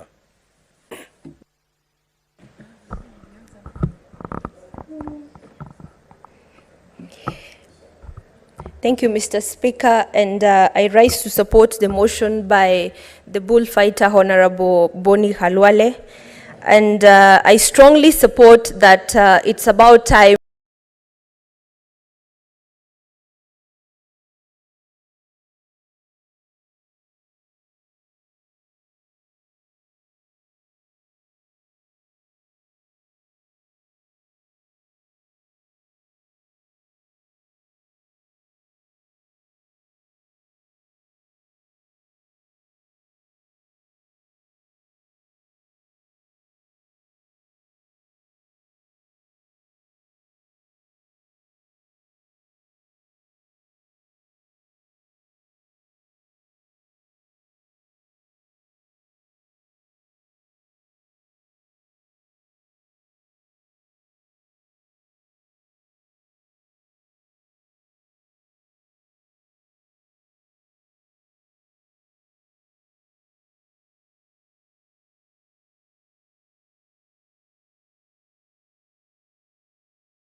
the county for cross-border trading and ensuring that there is peace, at least to ensure that proper relations is is accomplished among these countries.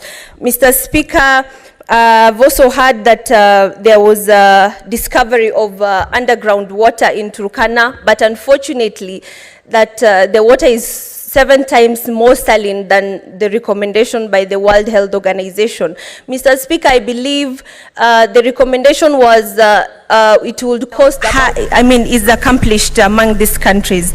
Mr. Speaker, I've also heard that there was a discovery of underground water in Turkana, but unfortunately that the water is 7 times more saline than the recommendation by the World Health Organization. Mr. Speaker, we know that Lake Turkana, the majestic lake of the north, Lake Turkana, which was formerly called Lake Rudolph, or the Jade Sea, has so many national parks around it, and in it we have the Sibiloi National Park. I know many of you might not have known it is in Turkana. We have the South Island National Park and the Central Island, which is also in Turkana. So, Mr. Speaker, this is a county with 3 national parks. How come we are not promoting it for tourism to shift focus from being too much in the coast to at least up north? Because I believe people can swim on that lake and float because it's a salty lake for people like me who can barely not swim. Mr. Speaker, we also know that we have some unique species of animals in Lake Turkana, which my colleagues do not know. We have, the Lake Turkana is a breeding ground for the migrant waterfowl, and we also have several species of snakes in the Kobifora, and it's also a breeding ground for the Nile crocodile. So the Nile crocodile breeds in Lake Turkana, not the Nile River. Mr. Speaker, I will be very proud to take part in these plenaries in Turkana, and I would also like to request that these plenaries be held in counties that are marginalized, counties that are far away from the city, and counties that consider themselves CCC or Kenya. We can pick a few counties in the coast and several in the north. Thank you, Mr. Speaker. Senator Kinyua.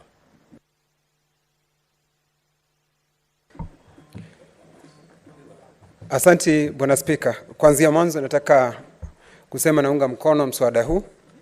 Na Bwana Spika, kulingana na katiba ya Kenya, kipengee namba 66, inasema ya kwamba kazi kuu ya seneti hii ni kulinda, kutetea gatuzi zetu.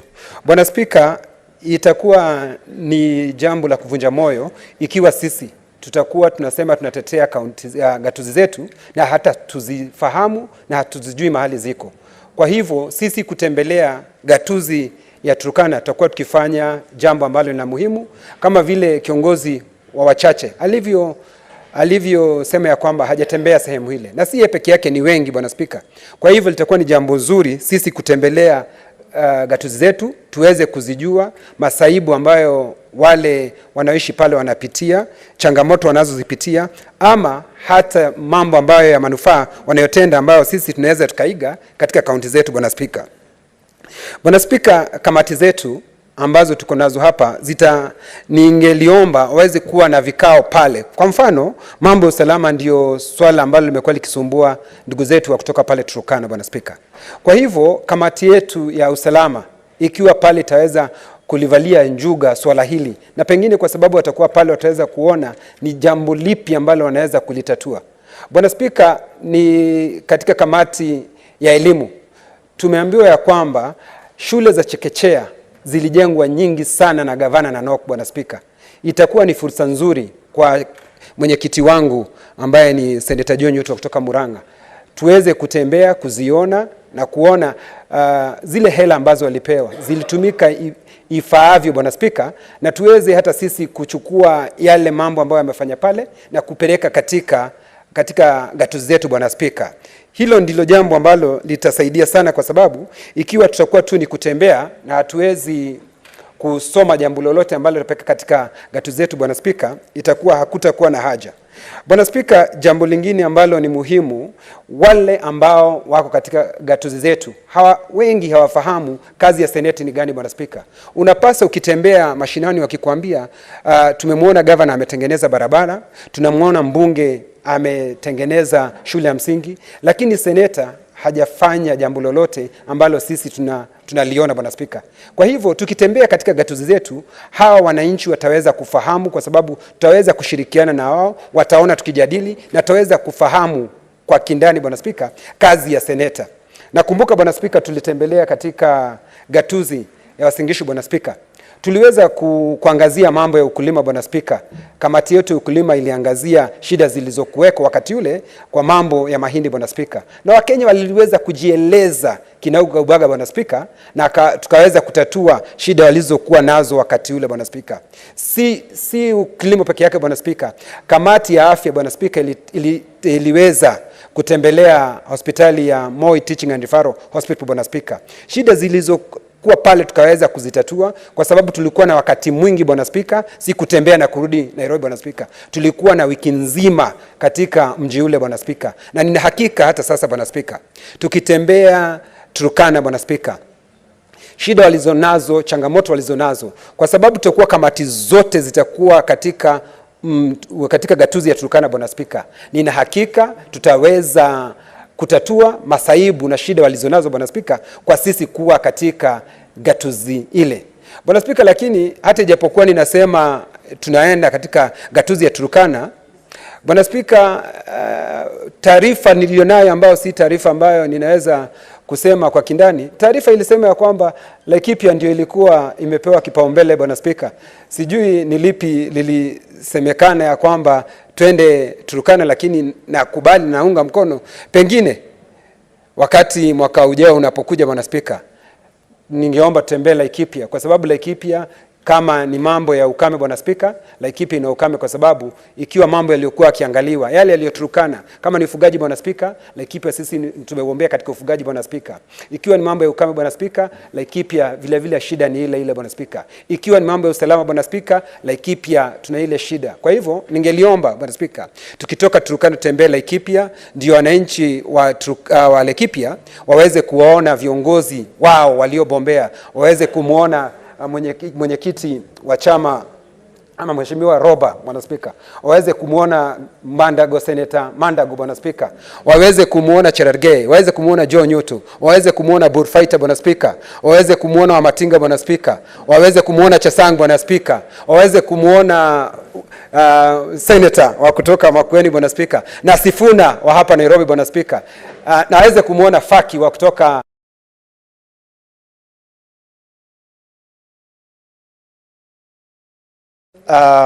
Turkana Bwana Spika. Nina hakika tutaenda Laikipia, hata ijapokuwa wanasema ngoja unaweza pata mwana si wako Bwana Spika, mimi nitangoja. Nashukuru na asanti. Senator Shakila Abdallah. Thank you, Mr. Speaker, for giving me this opportunity to contribute to this motion. Mr. Speaker, I rise to support the motion by Honorable Senator Khalwale for visiting Turkana, which is one of the most disadvantaged and marginalized counties, is a good step by this Senate to take.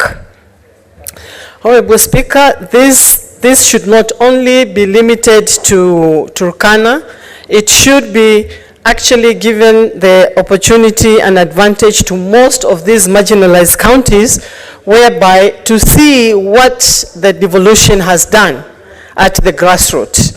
Because the intention of devolution is to ensure that the marginalized and the most disadvantaged counties grow to the level of the developed counties.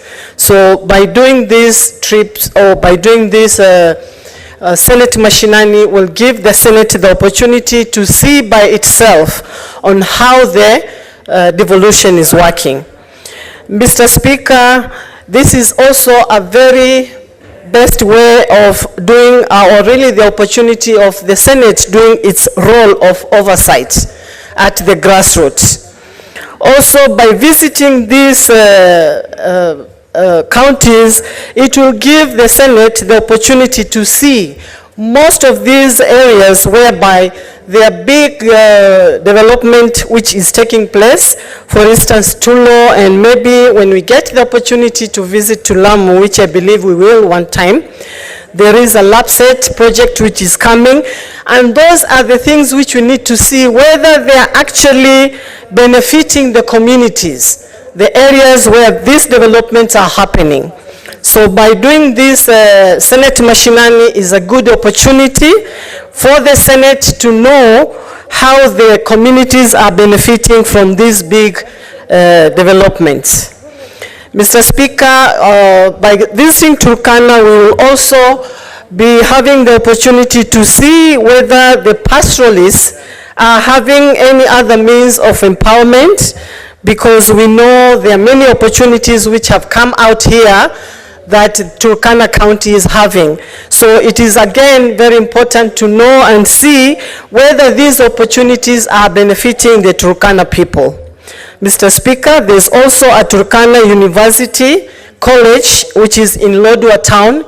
We need to make sure that that Turkana University also has many other students from different counties, whereby they would go and to join that university, whereby it will promote the university and promote Turkana as a whole. I thank you, Mr. Speaker, for this opportunity. Senator Sige.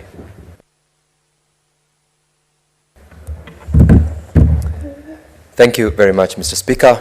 I also rise to support the motion of enhancing devolution by having Turkana County Assembly or the county government of Turkana host this house in the next session. Mr. Speaker, one of the major roles of this house is to support devolution, and supporting devolution is, among other ways, of what we've decided by placing before the House this particular motion. We have been given a history about Turkana County, the features that we will celebrate when we are there, the kind of economic activities that are also in that particular county will be an experience that is equal to no other. Mr. Speaker, I am aware that there were other counties that equally had the interest of hosting the Senate.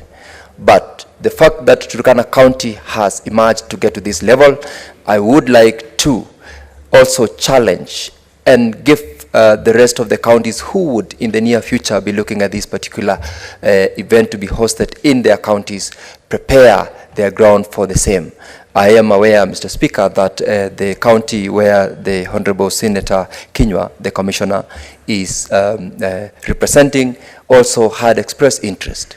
I am very sure, Mr. Speaker, very many factors will or have been put in place in order to make the county of Turkana be the place for us to have our next sitting. We will, Mr. Speaker, be showing the people of Turkana and Kenya at large that Senate's role in protecting devolution can actually be seen by our presence in the county of Turkana. I look forward to an opportunity where whatever discussions that will take place during the time we'll be in Turkana will also be of close interest and particularly affecting the people of Turkana, including matters on discussions about marginalized areas, the allocations of resources, and also the impact of resources, which in most cases, like in this case, the equalization fund, because I'm informed that Turkana County is one of the counties that is going to benefit largely from the equalization fund. Mr. Speaker, this is one of the ways within which we will also encourage, as a number of senators have said, Kenyans to appreciate the work of this house, to support this house, and above all, to make sure that the resources which this house allocates to our counties benefit. Mr. Speaker, I have looked at the assembly of the county assembly of Turkana, and I'm encouraged that it is sufficiently equipped to facilitate the sittings of this house. How I look forward to also my county of Bomet playing a role of hosting such an event, because we are doing a state-of-the-art chamber with which in the fullness of time, Senate Mashinani will go out there so as to also celebrate the beauty of other counties and also take Senate Mashinani to all areas relevant to the people of Kenya, to encourage them, to support, and to push the work of the Senate to the lowest level of the society. Mr. Speaker, I support this motion, and I look forward to visiting Turkana County and celebrating the work of the Senate there. I thank you. Senator Faki. Asante Mheshimiwa Spika pia kunipa fursa hii kuchangia hoja ya kupeleka vikao vya bunge la Senate katika gatuzi la Turkana. Mheshimiwa Spika, Turkana mji mkuu wake ni Lodwar ambao uko takriban kilomita 1500 kutoka jiji la Nairobi. Mheshimiwa Spika, safari ya Turkana ni ya siku 2. Inabidi upumzike Lodwar kama unakwenda na gari kama walalahoi wengi ama mahasla wengi, baadaye uendelee na safari siku ya pili mpaka Ulada Kitale kwanza, alafu baadaye siku ya pili umalize safari mpaka Lodwar. Mheshimiwa Spika, hii itatoa fursa kubwa kwa bunge la Senate kusoma maeneo ya Turkana na maeneo jirani, na vile vile pia itatoa fursa kwa watu wa Turkana kuangalia kusoma bunge lao linafanya kazi namna gani. Vile vile Mheshimiwa Spika, itakuwa ni fursa ya bunge la kaunti ya Turkana pia kupata fursa ya kuona vikao vya Senate na vile vile kamati tofauti za Senate zinavyofanya kazi, kwa sababu Mheshimiwa Spika, kamati hizi ama mabunge haya ya kaunti mara nyingi huwa yamelemaa kikazi kwa sababu ya kutopata nafasi ya kuweza kusoma kutokana na vile kazi zinavyotendwa katika mabunge mengine. Kwa Mheshimiwa Spika, hii itatoa fursa kubwa kwa bunge la kaunti ya Turkana kuweza kusoma kamati zinafanya nini, na vile vile pia kuhakikisha kwamba zile taratibu za mabunge yote zinafuatwa kama inavyotakana. Mheshimiwa Spika, jambo ambalo ningependa kuomba ni kuwa wakati wa ziara hii kamati ya justice ama kamati ya haki na haki za binadamu na sheria izuru mahakama na vile vile gereza la Turkana ili kuona vipi wafungwa kule wanaangaliwa kulingana na sheria. Mheshimiwa Spika, kwa sababu mara nyingi zile mahakama ambazo ziko nje ya miji mikubwa na gereza ambazo yako nje ya miji mikubwa, kuna dhulma nyingi sana za haki za binadamu ambazo hazipatikani kuelezwa ama hazipatikani kutambuliwa, na ile hali Kenya ina katiba moja na vile vile ina sheria moja ambayo inawalinda wafungwa popote pale walipo. Kwa Mheshimiwa Spika, ningeomba kwamba kuwe na ziara katika gereza hilo ambalo liko Turkana na vile vile pia mahakama ya Turkana ili tuone kwamba wananchi wanahudumiwa kisheria kama inavyopaswa katika nchi yetu ya Kenya. Mheshimiwa Spika, mwisho ni kwamba tutapata fursa pia kuona ni mbinu gani ambazo tuweza kuisaidia kaunti ya Turkana kuweza kuongeza mapato yake ya ile tunaita on source revenue, kwa sababu tumeona kwamba pesa ambazo zinatoka katika serikali kuu, Mheshimiwa Spika, zinakwenda zikipungua, japokuwa zinaongezeka kimtazamo, lakini tukiangalia zile kazi na huduma ambazo zinatakana kutolewa na kaunti zile pesa ambazo zinapelekwa sasa zimepungua kuliko zile ambazo zilikuwa zikipelekwa kaunti zile wakati ugatuzi ulipoanza. Vile vile Mheshimiwa Spika, tutaona pia vipi huduma za afya katika eneo lile zimeweza kuboreshwa kutokana na kuwepo kwa ugatuzi katika kaunti zetu za Kenya. Kwa Mheshimiwa Spika, vikao hivi vitakuwa ni muhimu sana, sio kwa bunge la Senate peke yake, lakini kwa bunge la kaunti ya Turkana, Mheshimiwa Spika, na nchi kwa jumla, kwa sababu hivyo ndio tunapata fursa ya kutembea katika nchi yetu na vile vile pia kuona hali za Wakenya wenzetu zilivyo katika maeneo yale. Asante sana Mheshimiwa Spika. Senator Kisang. Thank you, Honorable Speaker. Honorable Speaker, I rise to support this motion to have Senate Mashinani in Turkana County. Honorable Speaker, since the advent of devolution, Honorable Speaker, Turkana County has received over 100 billion because the average is of between 9, I think the first year was around 9 billion, but since to date, it's over 100 billion. Recently, we also approved another 1 billion for equalization fund. So this is a good opportunity for senators to go and see what the resources has done for those of close to 11 years, Honorable Speaker. It's also an opportunity, Honorable Speaker, for senators to see the status of the health facilities, both the county referral hospital, district, sub-county hospitals, dispensaries, and health centers, Honorable Speaker, because resources have been sent to the counties, but you'll be surprised that we don't see much on the ground. That is why it is good that in the wisdom of Senate 2018-2019, I think the problem was 2020-21 because of COVID. They didn't go to the counties. This will be good so that we'll see whether we are getting value for money at the counties. Honorable Speaker, it will also be good that time, Honorable Speaker, for all the committees to have meetings within the county.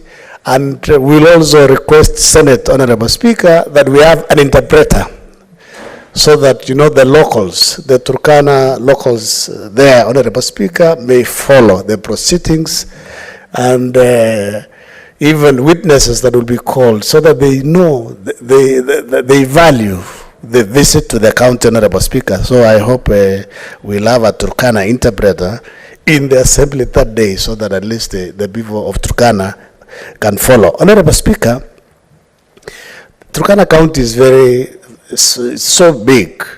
It will also be a good opportunity for this House to see why we need the oversight fund for senators. Because the senator for Turkana, with his own resources, I don't think he'll be able to do oversight in that particular county, Honorable Speaker, because it is big. You can imagine if it is 1,500 kilometers from here to Lodwar. How about now within Turkana itself? And the roads are not good. So it's a need also. It is a reason why when we come back from there, if the oversight fund will not have been approved, we need to push as a House so that we can effectively do oversight with the resources that we are sending to the counties, Honorable Speaker. Honorable Speaker, last time I was there we visited as Energy Committee of National Assembly we went to Logichar when they were doing the oil exploration. So I hope also the Energy Committee, while we will be there, will have an opportunity to see and also interrogate and talk to the people and explain to them why they were not able to get any resources from the oil that was exported, the 414,000 barrels that was exported by the government in the last 2 years or so, Honorable Speaker. Honorable Speaker, I also wish the last 3-4 counties that get the least resources, which Elgeyo-Marakwet County includes, be given an opportunity to host this Senate Mashinane, so that also senators can have a feel why some counties like Lamu County, like Elgeyo-Marakwet County, a county like Vika County, they continue just paying salaries for the last 10 years, and there is nothing on the ground because the resources they get, what remains is not enough because they employ, all of them employ 10 CCs, maybe 12 chief officers across. They have the same number of nurses and teachers across, but the money that remains for development is not enough. So that when we push that we change the formula by having additional factors like terrain, you know, as people push for 1/4, 1 shilling, we will also be saying 1/4, 1 shilling, 1 tree, and some terrain, so that at least some of us will, the way your terrain is, should be included as a factor so that Elgeyo-Marakwet County can benefit. And I'm requesting in advance that 2024-25, we take Senate Missionary to Elgeyo-Marakwet County so that you can see the beautiful landscape and agree that we need to add additional resources to that particular county. Thank you, Honorable Speaker. Senator Omtata. Mr. Speaker, sir, thank you for the opportunity to contribute to the just very important motion by the majority whip. Mr. Speaker, sir, I stand to support this motion on many fronts. But before I do that, I want to congratulate the team that came up and made the selection of Turkana as a point where we should start the tour of the country by the 13th Parliament. Mr. Speaker, sir, Turkana County has, other than the international fame about its prehistoric relevance to the history of mankind and the world, Turkana County made headlines in the United States when none other than Ben Carson claimed that his ancestors came from Turkana. So it should show you how important this part of the world is, and we should be able to give it the recognition it deserves. As the Senate of Busia, Busia has got a very special relationship with Turkana. There's a part of Busia whereby if a Turkana speaks in Kiturkana and a Teso speaks in Ateso, they don't need a translator. They understand each other the way a Luya of Busia understands a Luya of Kakamega. So there's that close relationship.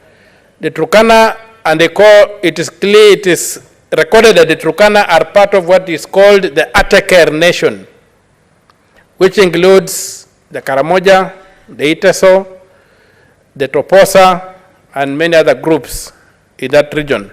It's a big economy, it's a pastoralist economy, and one that needs a lot of support from the state. Turkana for me epitomizes one thing that I hold dear to my heart in terms of political philosophy. As a believer in the primacy of political action within a political entity over the market, the primacy of political action over the market in a political entity, Turkana is one area whereby if market forces are left to determine what happens in Turkana, they will never get out of the challenges they face. The resources, it's only the state that can bring that water to the surface, clean it, and then tell the market, there you go, do what you want to do with that water. So the primacy of political action, and I'm very happy that you have made a political decision to go to Turkana because it underscores that this state must consciously intervene and give people the capacity to realize their potential. Mr. Speaker, sir, Turkana produces a lot of fish. Another connection between Busia and Turkana is fish. The Congo are addicted to tilapia from Lake Turkana. And every day tons and tons of fish flow through Busia into the Congo. Unfortunately, Mr. Speaker, sir, there is no infrastructure for benefiting Turkana from the fish. There is no infrastructure for even the people of Busia benefiting from hosting the point at which the fish is then changed over into traders from the Congo. We might want to come up with a mechanism whereby Turkana is empowered to make profit out of its resources. When I was a young man, I was invited by Bishop Mann. Those who come from Turkana will know that Bishop Mann at one time was more powerful than the state. Even the DC could ask Bishop Mann to convene a meeting before he could go to address it. Bishop Mann was the Catholic Bishop of Lodwar Diocese. I did a bit of pastoral work in Katilu in 1985 and 1986. And I came across a very, very rich culture of the Turkana people, be it in music, be it in culinary arts, be it in medicine, and be it in spirituality, because it's in Turkana, other than Acholi when I was in South Sudan, that I encountered one thing, that I went to church, and during the sermon, when the people, the congregation was coming in, almost everybody had a musical instrument. And when the service began, it was just like an orchestra. That's a very rich culture. There was no choir, there was nothing. It was just everything was a choir. So these are very rich culture that we need to invest in and we need to protect. I would like to support and expand the view made by Senator Faki that when we go to Turkana, the committees should get active. Not just the Committee on Human Rights, Justice, Legal Affairs and Human Rights should get active. All the committees, I think, should be active as we go down to Turkana and try to engage and do their oversight role with the local people in Turkana. Mr. Speaker, sir, as I conclude, I would like to say that all said and done, going to the counties is a sacrosanct action of this house. We are not a Nairobi house. We are a house of the counties. If we go to Turkana and we do our debates in their chamber and what have you, we'll be able to influence a lot of things. We'll be able to inspire a lot of things. And we do our committees and maybe invite the other committee, the mirror committees in the counties to sit together with us and see how we do things. And given the superior resourcing that the Senate has compared to counties in terms of the civil service support, they'll be able to learn a lot from us. But over and above all, also, those senators who come from more privileged places than Turkana should take the opportunity to encounter reality, and so that when the next time we deal with the equalization fund, they do not stand in the way of the equalization fund going to where it is supposed to go. It is supposed to equalize us. It's not a fund to be divided that everybody has a share in. Let it remain an equalization fund so that the likes of Turkana, Marsabit, Wajir, Isiolo, and these counties that are heavily challenged by natural resources, by nature and the hostile environment, and also by historical factors, are given a chance to catch up with the rest of Kenya, which was privileged sometimes by proximity to Nairobi and things like those. So with those few remarks, Mr. Speaker, sir, I thank you for the opportunity to address this august House, and I thank the Majority Whip and his team for coming up with this very, very, very noble idea and very, very timely idea. And I support that the Senate Mashinani goes to Turkana County. Thank you. Thank you, Senator Okiya Omtatah. Senator Mofaya. Thank you, Honorable Speaker. I rise to to support the motion. Honorable Speaker, this is the best way that we can demystify the Senate, because you know Senate is a young entity. We have been around for the last 12 years. There is a lot of misunderstanding about the Senate. So taking the Senate to Mashinani is one way of trying to reach the locals so that they can get to know exactly what the Senate does. In a number of times, Honorable Speaker, I've been confronted by my constituents on why I'm not issuing bursaries. I've been confronted by my constituents why I'm not doing roads. I've been confronted by my constituents why I'm not putting water. So some of these things, Honorable Speaker, are not the preserve of the Senate. So I think this time around, Honorable Speaker, once we are Mashinani, the locals will be able to understand the role of the Senate and demystify the whole idea that Senate is not an implementing house. We are going to spell our roles and our responsibilities as a house, and I hope in the future this move is going to spread across the country, because I would expect that once we are done with Turkana, the next stop is Tharaka Nithi County, the stronghold, where we are also going to see quite a number of things in my Tharaka County, because this is the only way, Honorable Speaker, we can easily identify ourselves and make the Senate grow and get understood. It is also an opportunity, Honorable Speaker, that we are going to expose our registrators. We are going to expose our senior Mbona Halwale, who is a seasoned politician in this country, who has been known for decades now. I think the Turkana people would be able to see the famous bull fighter. The Turkana people would also be able to interact with the famous Karen Nyamu.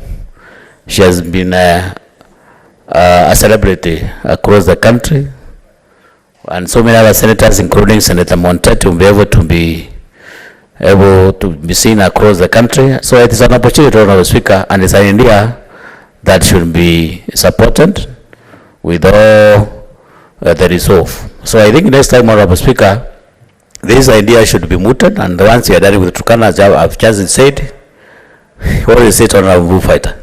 What is your point of order, Senator Halwale? Mr. Speaker, I wouldn't want to interrupt, but it's a question of Standing Order number 105 that speaks to accuracy of what a member states. Celebrities, Mr. Speaker, are known by their art. Could he substantiate the art of Karen Nyam? The country is waiting. Many of us agree with him that he's a celebrity, but we don't know the art. Very well, Senator Mofire. Thank you, Honorable Speaker. I have never known the Honorable Bullfighter speak on behalf of Karen, because Honorable Karen is not disputing whether she's a celebrity. I think celebrities are broad the spectrum. You can be a celebrity in so many aspects. I think Honorable Karen is not complaining she's a celeb, and it's in the domain in this republic that Karen is a celeb. She's a youth representative who has captioned the social forums in very many positive aspects for that matter. So in this regard, Honorable Speaker, it's a good idea that we expose ourselves. You know, we are a young house, 12 years down the line, in comparison to the National Assembly, which has been existent for the last 60 years. This is the only way we can hit the ground and make sure that people understand our role. Because, Honorable Speaker, I've been facing a lot of trouble, a lot of problems with my constituents on why I'm not issuing bursaries, on why I'm not doing roads, and on why I'm not putting water. So with this kind of exposure, Honorable Speaker, I expect and get to know that we are going to be understood, the role that we play, and I think in that way, the Senate is going to grow. So, Honorable Speaker, I support, and the next stop is Tharaka County. Thank you. I support. Thank you. Senator Catherine Muma.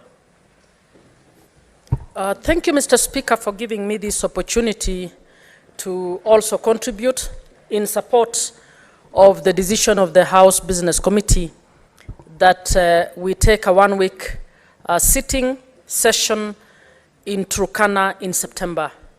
Mr. Speaker, the Senate is the House that exists to protect counties and their governments.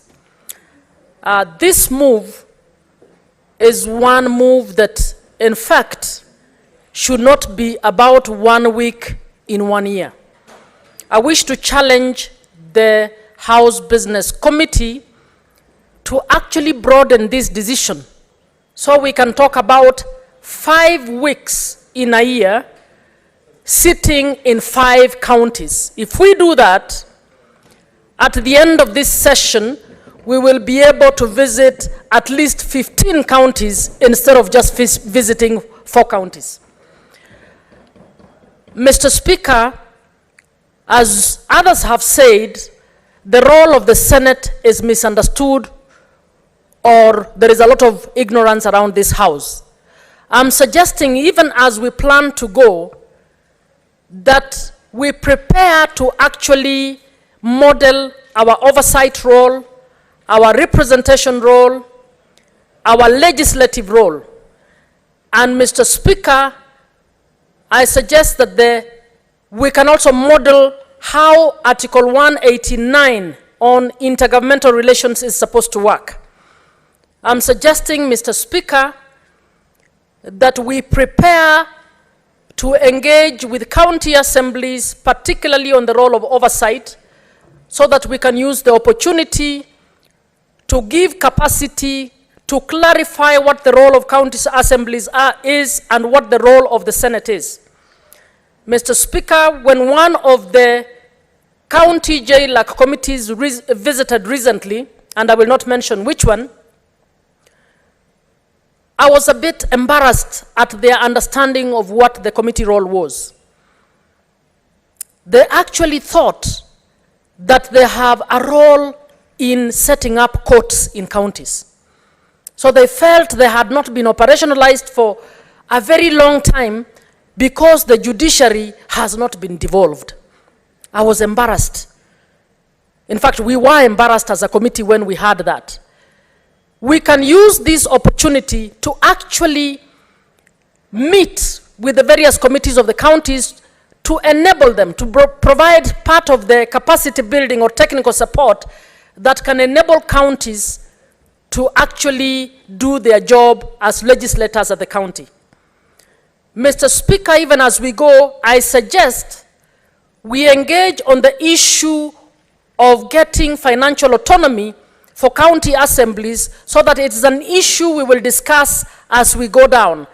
And we can even start discussing with some of the counties before any substantive legislation is done. We need to start persuading county executives to allow county assemblies to operate as independent entities. But for as long as they're not independent entities, county assemblies will be held ransom by county executives. Mr. Speaker, I'm suggesting that any pending audit report for Turkana County be prepared. Maybe the committees dealing with this issue should fast track this so that when we go down, we will also be able to engage with the public on representation in order for the senator for Turkana to be able to say the House has gone through matters that have come before the House on Turkana, and these are the key findings, and we are going to engage with the executive to guide them on how they can work better. Mr. Speaker, the House committees should be able to engage with the other House committees so that on the morning sessions we should carry out trainings. And Mr. Speaker, I suggest that KEWOSA also prepare to actually provide capacity to nominated county assembly members within the county so that by the time we leave Turkana, we have actually left behind a record that leaves them far much better, that will leave better legislators behind, that will leave a better executive behind, and so on. Mr. Speaker, I urge members to actually fish out the CIDP for Turkana so that we are able to read that CIDP.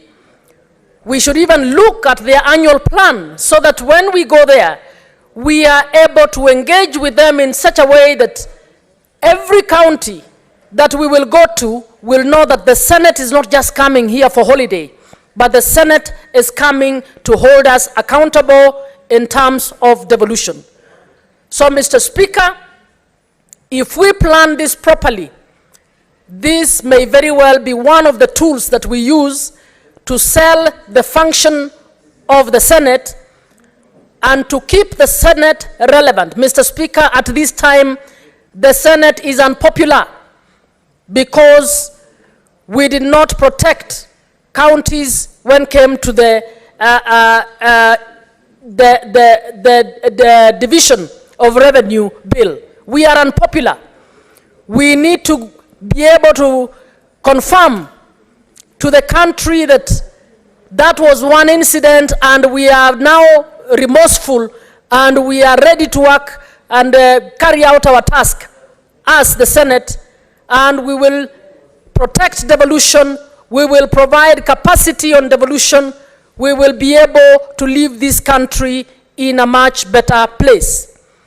Mr. Speaker, we need to prepare on the equalization fund. This is one opportunity when we can find out how the equalization fund division or a portion for Turkana is going to be deployed. So I find that this provides a great opportunity for us to be able to do quite a lot in 1 week. And Mr. Speaker, I beg that this issue, that the Secretariat help us to prepare properly for this visit. But beyond that, that the House Business Committee consider, I can see everybody bidding, wanting the next trip to be in their county. It is possible for us to be able to do these sessions, more of these sessions, and I think the House Business Committee needs to think out of the box and enable us to be able to do that. I support, Mr. Speaker. Senator Abbas Sheikh Mohammed.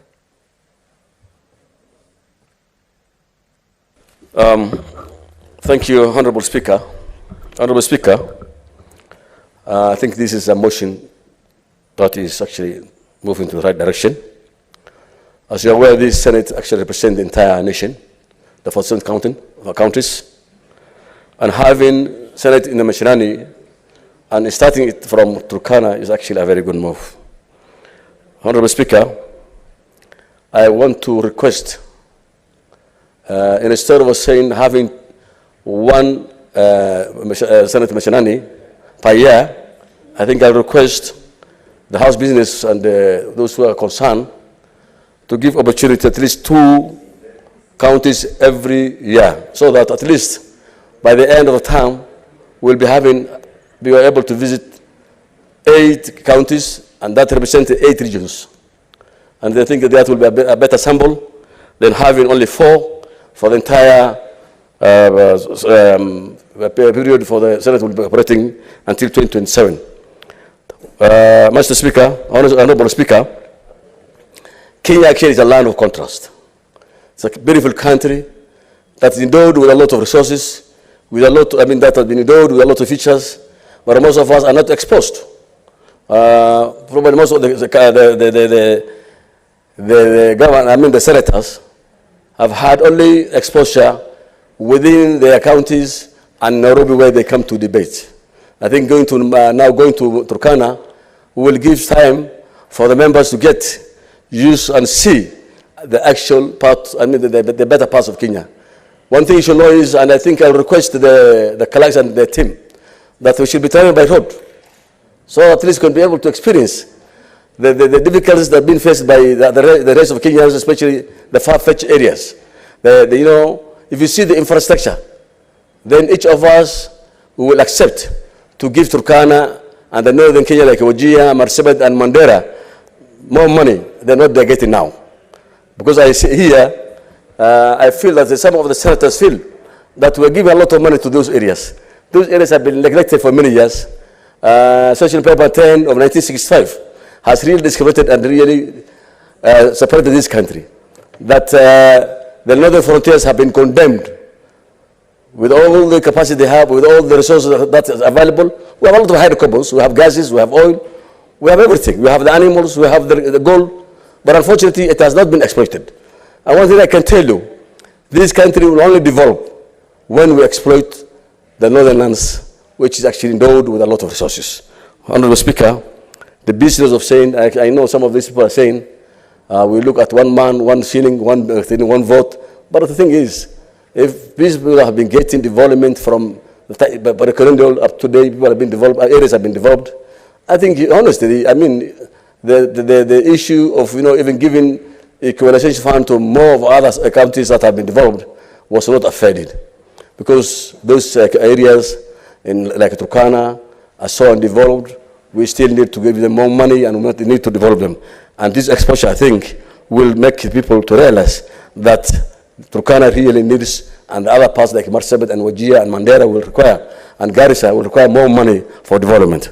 Honorable Speaker, one other thing is, you see, this will give us a comparative study. People will get exposed and they will know. If you go to 20 years ago, areas like Dubai, was just a desert. But today, each of us is going to wish to see and move to Dubai and see how things have been developed, the kind of economy that is going on.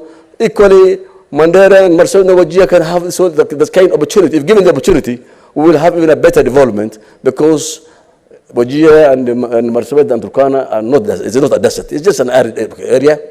They have marginal areas that can be developed, and that food can be produced. We can improve the livestock. We could do a better economic activities in those areas. Now that, you know, the land in Kenya is shrinking by the day, especially in Mount Kenya and in Kakamega, where the bullfighter comes from. That you need to have more land now. We need to expect more land. So I think we need to move out of this place and move to areas like Turkana, Wajir, and Mandera, where we can make it the breadbasket of this country. Mr. Honorable Speaker, I think this Senate should have more exposures. We need to also see how life has changed. Before before we started the county issues, before the counties and the new dispensation of the 2010 Constitution, people from those areas used to say that when they come to Nairobi, they will tell you that they're going to Kenya. But today, just because they have seen some developments in those areas, they have seen now tarmac, houses have been built, good houses have been built, hospitals have been built. Now they appreciate that they're part of Kenya. Once now they see the Senate again, I think they will see now that really the Senate is a serious, house, that is getting exposed, and that we want to know the problems that are existing, that we need to see the much of work that has been done and what is remaining, so that by the time we are given a budget appropriation, then we'll be having at least at the back of our mind that Turkana requires so much money for ABCD, for more development, for hostel, for food, and all these things. As it is, I will again put my request that let's have 2 counties per year, so at least every region can be have at least one sitting of the Senate, so that at least across the board we can be able to have that everybody, every region can at least appreciate that the Senate actually means business, and the Senate is ready now to work for devolution and to see that devolution becomes successful, and so that we can be able also to inspect and visit some of the development that has taken place within the last 15 years. That I think that will be able to give us a better picture of what this country is, and we will be able to appreciate that we need to have more money for those areas. With those few remarks, I beg to support the motion, Mr. Speaker. Thank you. Senator Abbas. Senator Kibwana Ali Hamida. Thank you, Mr. Speaker. I also rise to support the Senate Mashinani.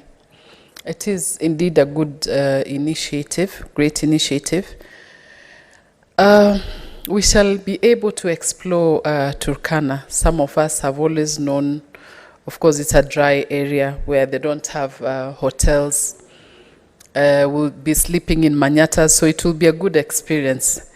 Mr. Speaker, will also, at least it will be an opportunity for us to drink blood and eat raw meat. Senator Hamida, did you say we have got no hotels in Turkana? That's what I thought. That's what I'm saying. It will be a good opportunity for us. I thought it will just be under manyatas, but then it's a good opportunity to explore. But it will also be good to be at least under manyata. I'll also urge my fellow Okewosa team so that we prepare ourselves to visit many areas. One, the prisons also, at least to take to them some goodies, the beddings, the sanitary pads. It will also be an opportunity for us to visit also the health cares, looking at the maternal health care. Opportunities also to mentor young girls to discuss about the FGM and the stigma for the fistula. Fistula right now, it's really an issue. And now that actually we have hospitals offering surgeries, so this should be an opportunity to enlighten the Turkanas. Mentoring the girls, getting to understand their issues, and also support on different areas. A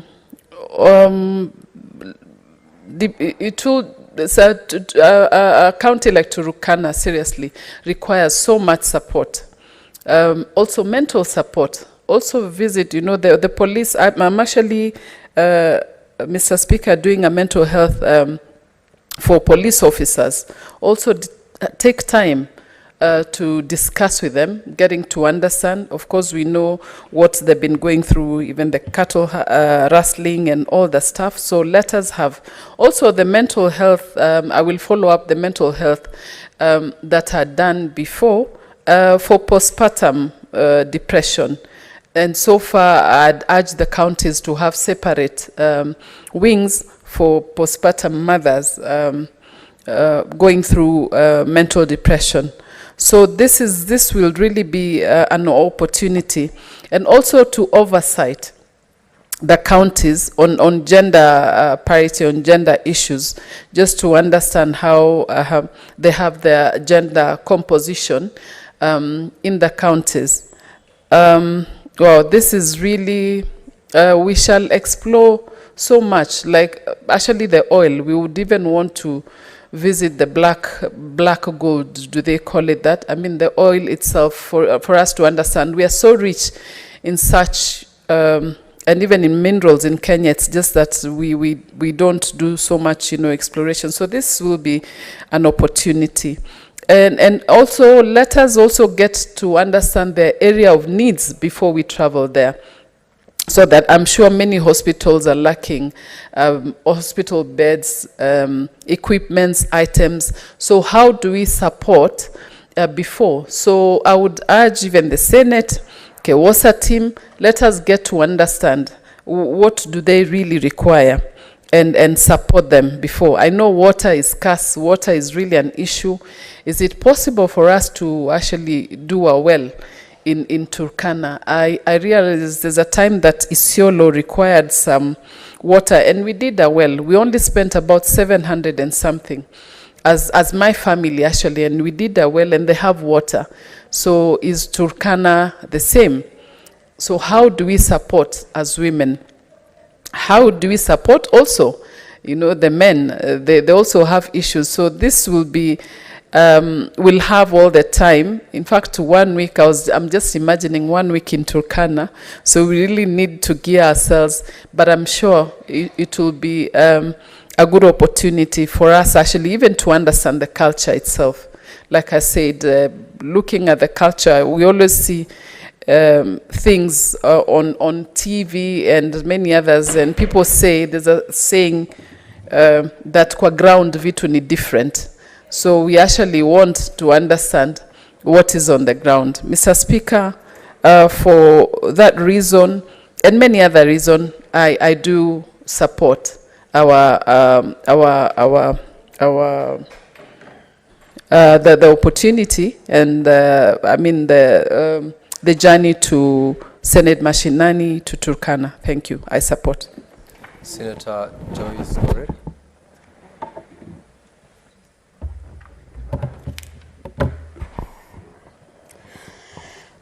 Thank you very much, Honorable Speaker. Allow me to thank the Honorable Senator Pony for bringing this motion to this House.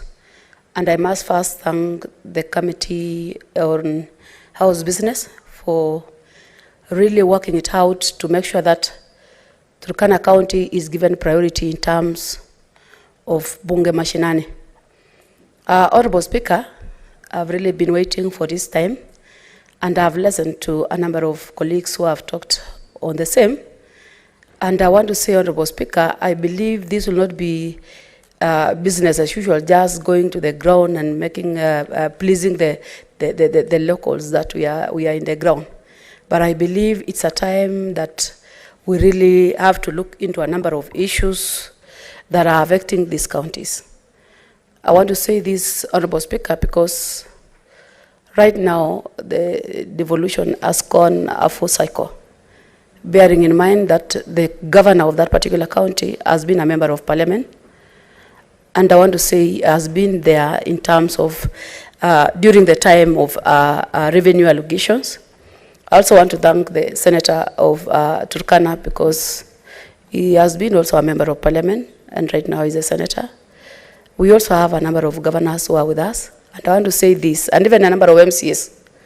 And then the reason why I'm bringing this in is because, Honorable Speaker, despite the fact that we are alleging as the Senate that we want to see the finances that have been given to those particular counties, what it has done, I want to also say that the governors have also been going through a number of challenges, ranging from the exchequers to, let me say, the delays that sometimes is caused by the national government or the treasury. Honorable Speaker, allow me to say this, that it will be prudent for this House to really plan itself well for this very, very important discussion that is going to take place within that particular county.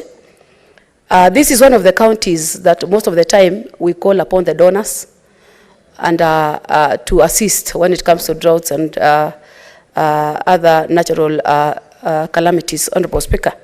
And I want to say that this is one of the counties, again, that I've listened to a number of colleagues and I've touched a number of issues or a number of resources that are lying unutilized.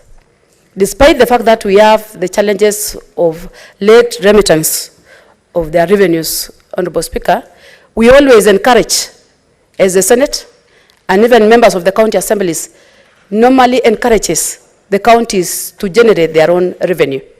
By so saying, we have petroleum, and petroleum is an item or is a product that have enabled a number of countries to develop, one of them being Emirates countries, Honorable Speaker. This is one of the products that was identified in that particular county, Honorable Speaker, and I believe it's the only product that can change the lives of Turkana's, Honorable Speaker, if it's going to be done in the right way. I believe there have been a number of challenges that have led to the maybe misuse of funds and even misunderstandings between the government and the residents of that particular county.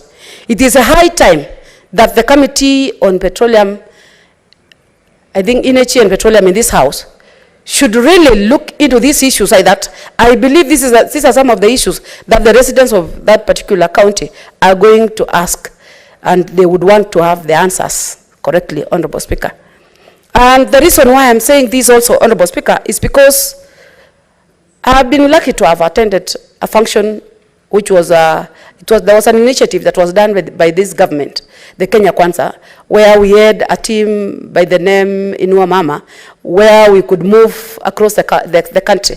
And I was lucky to have been one of them, and I got an opportunity to move to this county, Honorable Speaker. And I can tell the suffering, I can tell the frustration, I can tell the challenges that this county is really undergoing, Honorable Speaker, despite the fact that we are saying that the monies have been devolved. So, Honorable Speaker, I want to say that as a Senate, which is in between the national government and the county government, the main responsibility is for us to see the counties prosper. It's a high time for this House. We still have enough time to really look at the devolved functions that have been devolved to the counties, so that at least we come up with a conclusive report whereby we will not go just debate because we want to debate, but to debate on issues that are touching directly on the lives of these people. There is an agenda that has been started by the government, and I know a number of us, especially our colleagues from the other divide, are not in concurrence with us in terms of housing. But I want to say, Honorable Speaker, sometimes we give resources to the counties, but because of the vastness of the county, it is difficult to provide basic needs. Honorable Speaker, these are some of the counties where I believe if this program of housing starts from those counties, so that every citizen or every local from that particular county or other counties that are having the same problem are given basic needs, I think this nation will move forward, Honorable Speaker. The challenge that we have in this country, I believe, is a lot of politics, a lot of politics, a lot of corruptions that has led to these challenges that the locals always doesn't have the trust with the government. Recently, I watched a TikTok, and there was a lady, a young girl, who was like talking to the government, throwing a lot of insults. She was very courageous. This shows the frustration that they are undergoing, the pains that they are undergoing, to an extent that they don't see the reason why the government is in place. But I want to say, it's a high time, and I want to thank this government specifically. Yesterday, I was in a meeting in Nakuru with His Excellency, the Deputy President, specifically trying to handle the issues of drugs and alcohol in this country, which has become a menace in a number of youths. And I want to say, Honorable Speaker, if the Senate also will take an initiative of going to these counties, I know our governors, the county assemblies, and even the Senate will be able to up their game and do their work right, Honorable Speaker. So without far much ado, let me just say, Honorable Speaker, I support this motion, and I want to say that let it not just be a way of just going to the counties, but let it be productive. Let's see something being done in issues, petroleum, issues, housing, matters, water. There's a day that I was looking into when it was there was a lot of cries from that particular county, and I was looking at the document where there was some serious investors who decided to just do a research on a number of things that are affecting the Turkana county, and we found there are a lot of water, but still the residents doesn't access water, Honorable Speaker. So it's high time that we try to bring the issues of urbanization in some of these areas, whereby they can choose to have the two homes within the town and within the villages, so that they can be able to be given these basic needs for them to be able to move and be able to get services like any other Kenyan. Otherwise, the issues also that have been raised by the Honorable Muma on the issue of having 5 sittings a year, I think I support that. I think I support that because, Honorable Speaker, 5 weeks within a year is not much.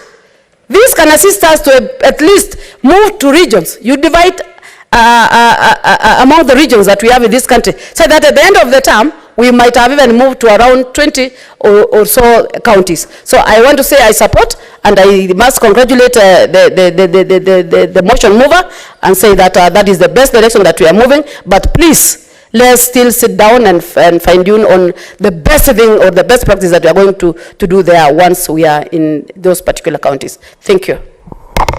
Senator Osotsi Godfrey Atieno. Thank you, Mr. Speaker, for the opportunity to also support this very important motion by the majority whip.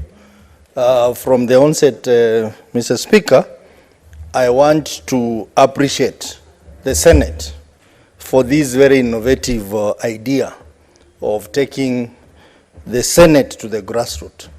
I think Senate is one of the houses which is not well understood by the people in the grassroots, because you know, Mr. Speaker,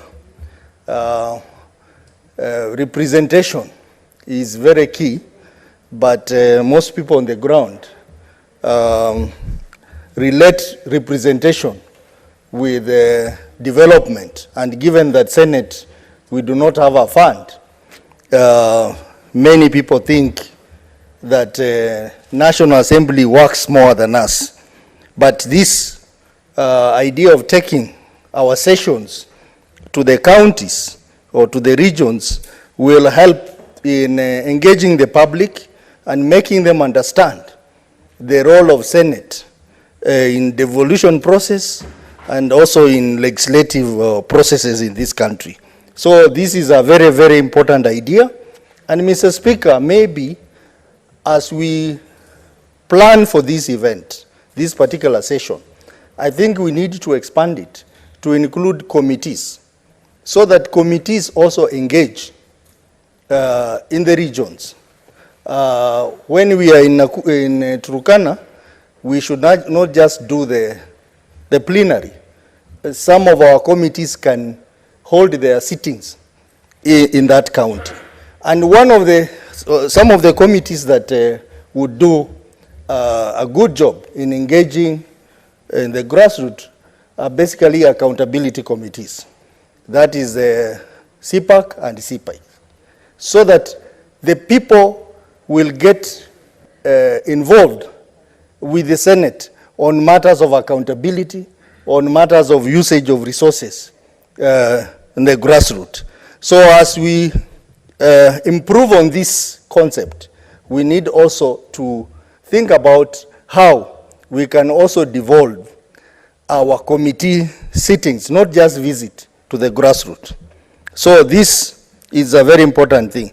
Mr. Speaker, Turkana is a very, very unique county because Turkana has mineral resources like oil. Turkana has huge energy opportunities. For example, Mr. Speaker, we are talking about solar energy. We are talking about hydro energy like Takwel plant, where energy can be produced to ensure that this country is adequate in energy provision. Mr. Speaker, several members have talked about water. Water is very important.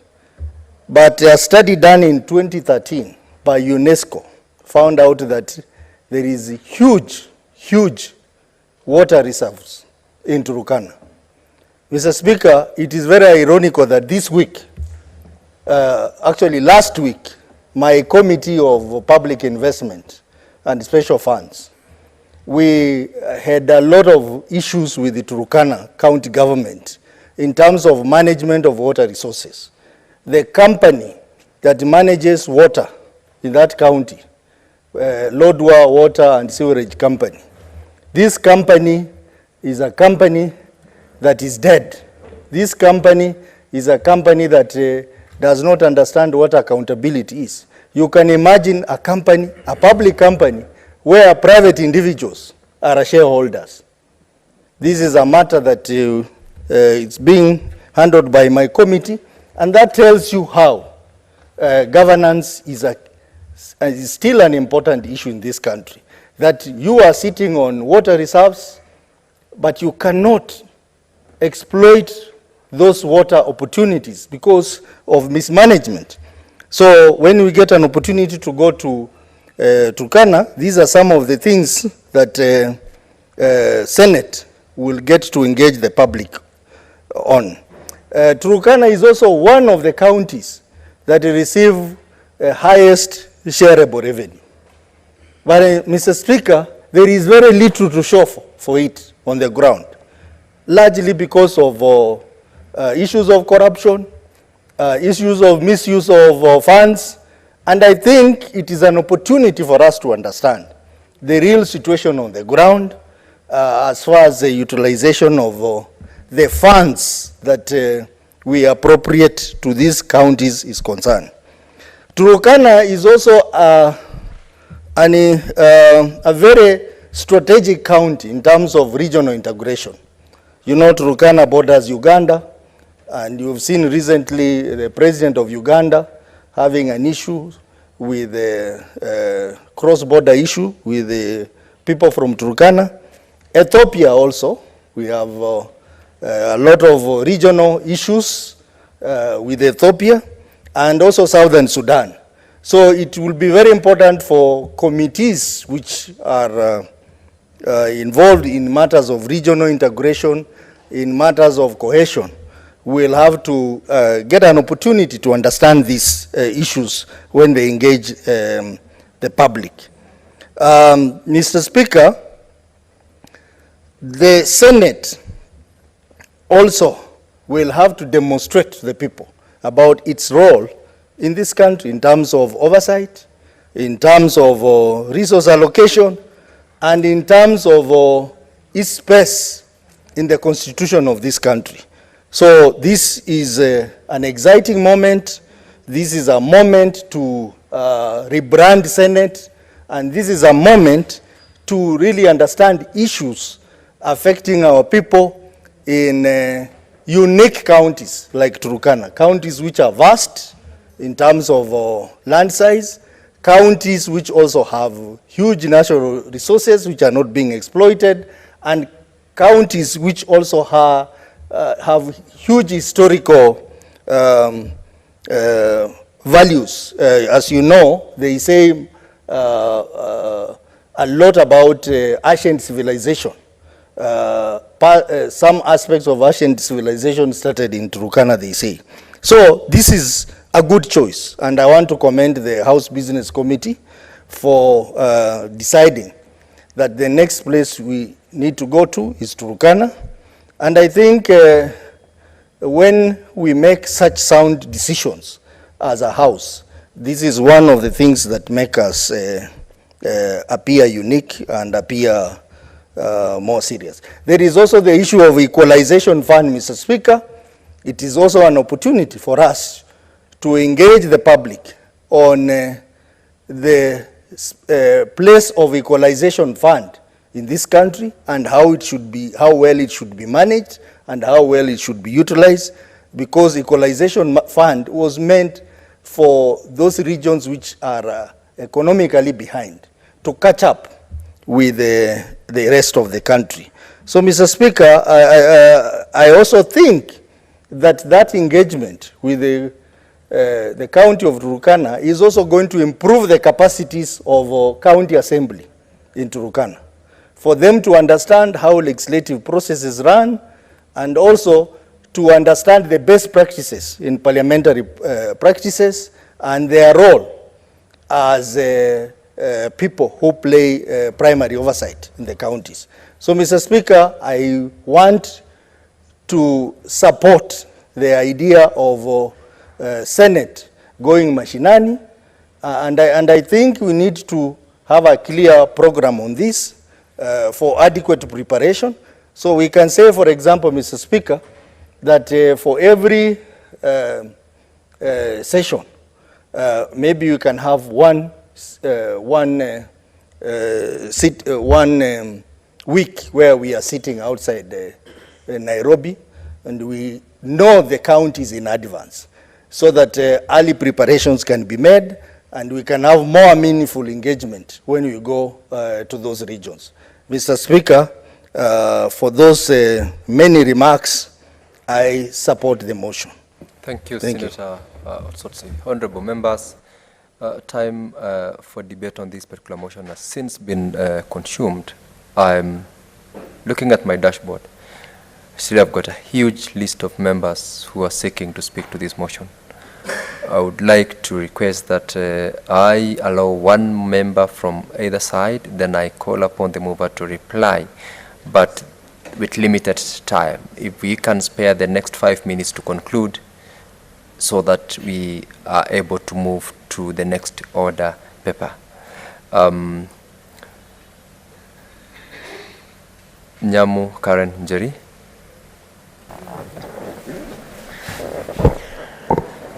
Thank you, Mr. Speaker. For me, Mr. Speaker, it will be an opportunity to visit the northern Kenya. There before, there's nothing you could have said to me or even promised me to entice me enough to visit Turkana country. And it is county, Mr. Speaker, and it is true that the residents of Turkana, as they visited other parts of the country, used to say that we are visiting Kenya because of how they were cut off from the rest of the country, affecting service delivery and depressing images of hunger and crazy levels of poverty. It is also said, Mr. Speaker, rumor has it that errant civil servants used to be transferred to Turkana as a disciplinary measure because of the kind of hardships that were there before devolution. And Mr. Speaker, the onset of devolution became like a second independence for this county. And so for me, having Senate Mashinani in Turkana is not only timely, but very significant, and it is like a celebration for us Senate who are charged with the responsibility of oversight, to oversight devolution in our country. It is an opportunity to take stock of how far we have come with the devolution, because with devolution, businesses have thrived. In Lodwar, we have more population, and we are set to see Turkana benefit in the housing plan of this government. We are looking forward to that. Mr. Speaker, also Lodwar has been dotted by skyscrapers, and a lot of the tourist sector is growing, among others, Mr. Speaker. And for me, I look forward to having this week in Turkana as we take stock of our progress. And thank you, Mr. Speaker. Senator Montet Batuli Betty. Thank you, Mr. Speaker, sir. I also want to join my colleagues in supporting this motion and thank the Business Committee and the Majority Whip for bringing such an important motion to the House. Mr. Speaker, I think Senate Mashinani is one of the very, very important issues that Senate should take seriously. Looking at the last Senate, when they went to Eldoret, it was not only interesting, but historic. Members of the public felt that the Senate has gone to them. It will be able to listen to them closely, and they were able to express themselves and bring out the issues from that area. And I think to date, so many issues which were brought up by the community there have become historic. I would also want to support that, Mr. Speaker, that Senate Mashinani should not be once a year. I think it will be very encouraging to the members of the public to know that to know the role of the Senate, to know exactly what is expected of us, and for that matter, we should have more visits. As my colleagues suggested, if we could make them maybe 4 or 5 in a year, that will do some justice to our role of oversighting the counties. I would also want to say that supporting the county governments is very crucial. And this one, since I know the Office of the Speaker is very able and capable of organizing these visits, I would suggest that they are researched well, so that by the time we get to a county, we know the problems they are facing, we know what the committees, the different committees can deal with, citing Turkana on security, on cohesion, agriculture.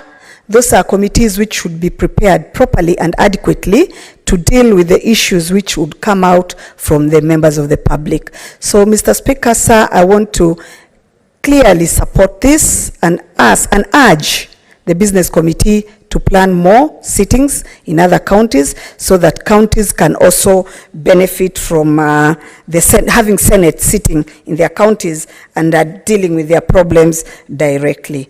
Having said that, Mr. Speaker, I want to support all my other colleagues who supported this motion, and I want to say that I support that motion. Thank you, Mr. Speaker, sir. Thank you very much, Senator Montet Betty. Honorable members, I'm aware that I've just directed that I'll grant 2 members to speak, and I want to exercise the discretion to still allow 1 more member from either side who've expressed interest and are still in the House to speak to this motion, so that we call upon the mover to reply. And in this instance, let me call upon Senator Joe Nyutu from Muranga, and thereafter Senator Sifuna Edwin to speak to it in the particular order. Thank you, Mr. Speaker. I am appreciative that you have given me this opportunity to also support this motion. Mr. Speaker, Turkana County is a county that is not very known to most of us. And I think it would be quite an experience for senators to visit that county, for senators to interact with the members of the community of that particular county, Mr. Speaker. Like most of those that have spoken before me have said, Mr. Speaker, this is a county of many resources. A county that has oil. A county that has volumes and volumes of water according to reports that have been widely publicized, Mr. Speaker. It is also a county where we as Senate would want to go visit and see what has been able to be achieved, especially through the equalization fund that this particular county, alongside others, has enjoyed for over 10 years now, Mr. Speaker. Because, Mr. Speaker, we must see what governors do with the cash that we give them through the division of revenue bill, Mr. Speaker, so that we can be able to know why is it, for example, that Turkana and other counties that normally suffer from effects of drought, Mr. Speaker, why we still do not have ways and mechanisms, for example, of harvesting water 10 years down the line, actually 11 years now, Mr. Speaker. It would also be very important that we make the members of this particular community feel that Kenya in general feels and recognizes them. Because it is said, we hear stories that people of Turkana will always ask you once you land there how Kenya is. Because they believe that Turkana is not in Kenya. It is a high time, Mr. Speaker, that we acted to show these particular brothers and sisters of ours that they indeed belong to us and we belong to them, that they are Kenyans. And what would be better than the Senate holding its sittings there, interacting with these people, Mr. Speaker. So, Mr. Speaker, I think this is a well-thought motion, which anybody that cares about nationhood, anybody that minds about statesmanship should encourage, Mr. Speaker. And because time is much gone and the mover still has to do his business, Mr. Speaker, I want to say that I support this particular motion with all my strength, so that, Mr. Speaker, we may be able to get the feel of things in some of these so-called marginalized counties, Mr. Speaker. And so with that, I beg to support. Thank you, Mr. Speaker. Senator Sifuna Edwin Watenya. Thank you, Mr. Speaker, for allowing me time to also contribute to this motion. Mr. Speaker, I am a member of the SBC and a champion of this idea that we need to return this house to the grassroots so that we can maintain that contact with the people. Mr. Speaker, as a new member of this house, I have actually felt the insulation that you get when you walk into this chamber, because you are aware that, first of all, apart from me and maybe my brothers from Kiambu, Machakos and Kajiado, if you are talking to the senator of Turkana, It's a very far distance from Turkana to here. And sometimes that distance, coupled with the security arrangements that we have in this particular place, you can feel extremely insulated from what actually the people are telling us. I am a firm believer that there has to be constant contact between representatives of the people and the people themselves, and especially in controversial times such as we live in, Mr. Speaker. I would have loved, Mr. Speaker, to see more engagements in more counties. In fact, I agree with my colleagues here who have proposed that we need to increase the sort of sittings that we have in a year so that we can cover more of these counties. Let us not fear the people. In fact, Mr. Speaker, it would be extremely interesting if the history of this Senate machinani is anything to go by, for us to be able to go back and do the business that we transact in this House in close proximity with the people. I believe that the closer you are to the fire, the faster you cook. And Mr. Speaker, there have been decisions here that have been taken by some of our colleagues which we disagree with strongly. I would love to see those decisions being made in the presence of the people, because sometimes I can come here and claim that I speak for the people of Nairobi, when I know for a fact that if I went to Ofafa Jericho tomorrow to say that yes, I support demolition of Ofafa Jericho so that new houses can be constructed there, I will be lynched. I will not even be able to leave that estate, because the people of Ofafa Jericho have given express instructions that as far as they are concerned, they don't want their estate to be demolished. I would love to see a situation, Mr. Speaker, that critical votes on critical issues affecting Mwananchi are actually done in the presence of Mwananchi. If we were able to allow the public to come into this gallery from all the 290 constituencies, for instance, Mr. Speaker, during the vote on the division of revenue, I can assure you it would be a very interesting vote. I would love to see, Mr. Speaker, even as we go to the vote on the finance bill in the National Assembly, how I wish the National Assembly followed the example of the Senate and actually held their sittings in the constituencies during the vote on the finance bill. What's Mr. Speaker, Senator Cherargei? You know, my good friend, Senator Edwin Sifuna, is a very serious legal practitioner in this country. Mr. Speaker, understanding 105, standing order number 105, and also under our constitution about the exercise on behalf, Mr. Speaker. Under the constitution, Mr. Speaker, the sovereignty of the people is either exercised directly or indirectly. Does Senator Sifuna want to tell Kenyans that the fact that the great people of Nairobi have elected him to represent them in the Senate, he wants again to abdicate that authority that has been given to go ahead and also call the great people of Nairobi to come to this House to vote on their own behalf, Mr. Speaker? Is it in order to mislead the public that we are voting or exercising authority on our own behalf, yet he knows that all of us were elected to represent the interests indirectly as provided by the Constitution of Kenya, Mr. Speaker? Is it in order? Senator Sifuna, you take note of the comments under that particular standing order by Senator Cherargei.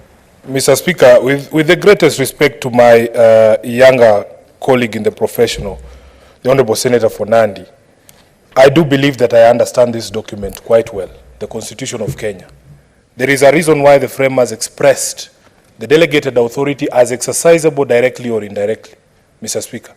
And all I was saying is that on critical matters affecting Mwananchi, I think he was not in here when I was talking about the sort of insulation that I feel, insulation from the people when you are in this chamber, because of the layers of security, because of the distance from home.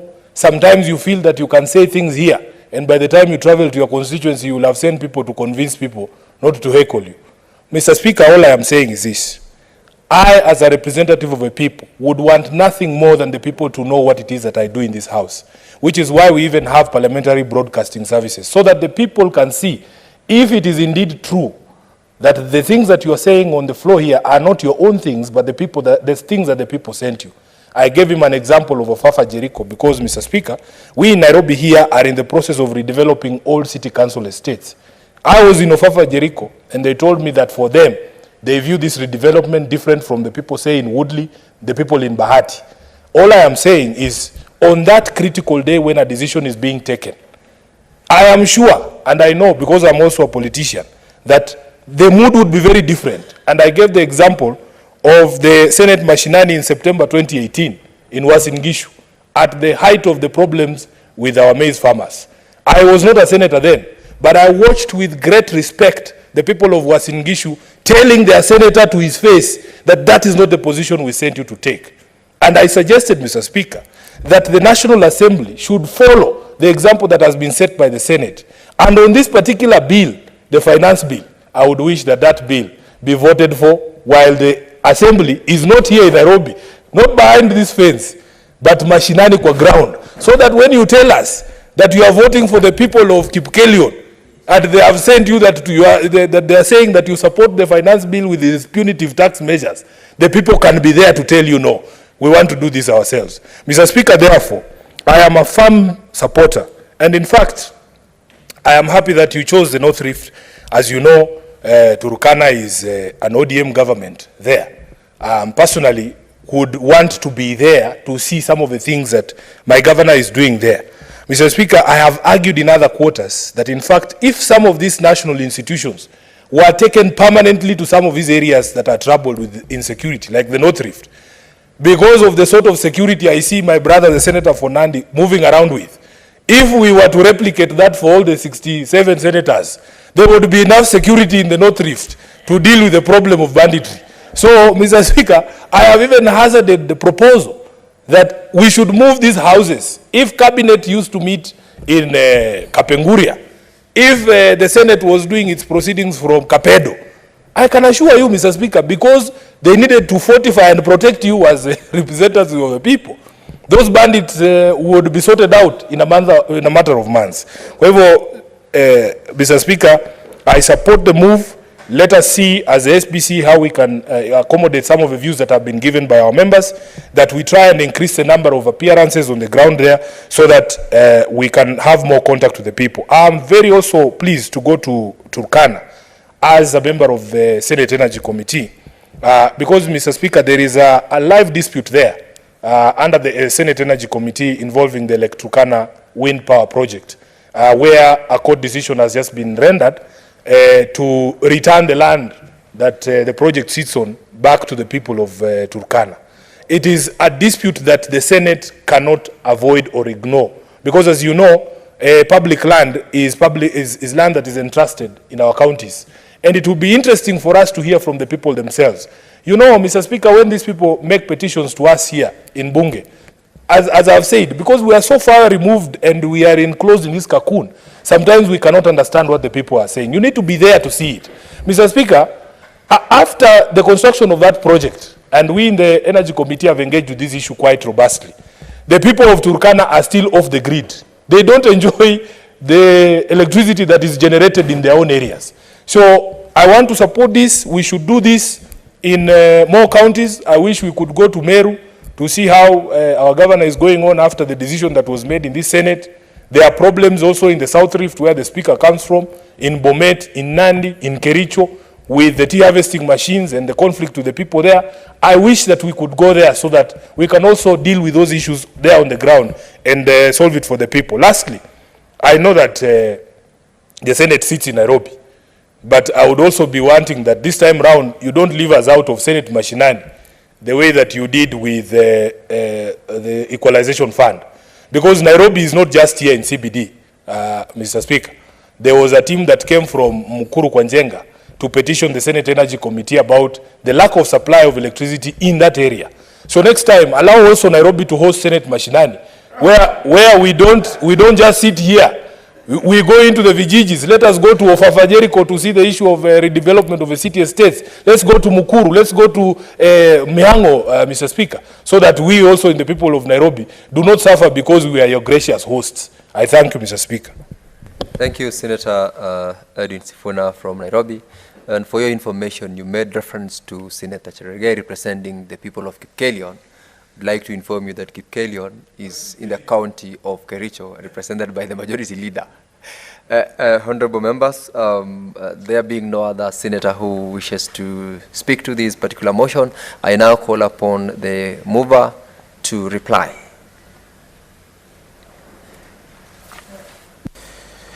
Thank you, Mr. Speaker. Mr. Speaker, it's a great joy to sit in this house the whole afternoon and listen to members. I used to think the work of a speaker is boring, but having listened to members, they say very useful things. And I thank all of you, apart from Senator Kisang and Senator Sifuna. They are the only two senators who, while supporting this motion, have requested that sittings be held in their counties. The rest of the senators preferred that we go far and beyond so that we can be fed across the Republic. I thank you, all of you. I also want to thank Senator Muma. She has been very innovative. She said we can actually do 15 counties in one term by us doing 5 in every year, or rather session for that matter. And it's actually doable. It means we just set aside 5 weeks out of 54 weeks in a year, and we can do those 5 counties so that not many people would think that they will wait for a lifetime before Senate reaches them. And because it is doable, and because it is her brainchild, I want to urge her, so that I don't look like I'm plagiarizing by taking her idea, I want to urge Senator Muma to go ahead and prepare this motion so that when the Parliamentary Service Commission will be doing its budget for the next financial year, which is coming, which is just there around the corner, they can then provide funds for this very innovative and very important suggestion. I also want to thank members because I've heard them, Mr. Speaker. They have shown that Turkana can be a tourist destination. Members in their contribution have shown, Senator Sifuna has told us, that we can make Turkana the center for production of electricity. Members have shown, Mr. Speaker, that Turkana, we don't have to shy away from desalination of the water, and they have said that it's quite possible, Mr. Speaker, that we spend some money, 50 million shillings, to do that process, and they are saying if we can do it on electricity, why not on water? It reminds me, Mr. Speaker, in today's print media, there was a photograph of a woman, a young woman in North Horr. Mr. Speaker, this woman had collected dirty water in a tin container, and she was carrying her 2-year-old, thereabout, son on her back, and she was giving him that water. Yes. When I think about these things, I don't feel nice. Maybe some of you are too young to love a child. But with the kind of wealth we have in this country, that a woman in North Horr can collect water, dirty water, in a tin container and give the child, and we are government, I think we should not allow. I think the governor of Marsabit, from which this woman comes from, I hope she captured this footage. He did capture this footage. They must make water a priority. In fact, Mr. Speaker, it is sad that when you hear the governors from the ASAL areas speak about water, I have heard them. They have even made pleas. It is about water pans. They are more concerned about feeding, giving water to their animals than they are concerned about giving water to the populace. These things that we are speaking to was the very intention of devolution. Mr. Speaker, you've heard the conversation where some people, including some senators, are suggesting that the health docket should be taken to the national government. If you do that, then let's wind up devolution. To take health closer to the people, it must be domiciled in the county governments. And Mr. Speaker, the real problem why health is not functioning, it is because we are holding money meant to run health programs at Afya House. All over the world, not all over the world, in the third world, all over the globe, it is donor support that drives the health sector. So the donor money, the global funds for HIV, NASCOP, malaria fund, tuberculosis, name them, infectious diseases, all of them, that money is domiciled at Afya House. If this donor money could directly go to governors, and then we as senators, we are empowered with an oversight fund, we pin these governors down, we will have delivery of very good health services to our people. Finally, you'll be going to Turkana. I heard somebody say, you will see why Lemenen can never be an effective senator of Turkana. Where would he get the facility to make him move over 1,000 kilometers from one end, over 800 kilometers from one end of the county to the other? His oversight role is completely ineffective. And this is why, despite Turkana getting over 200 billion shillings in the last 10 years, they have not made serious strides. I thank you, and I move the motion.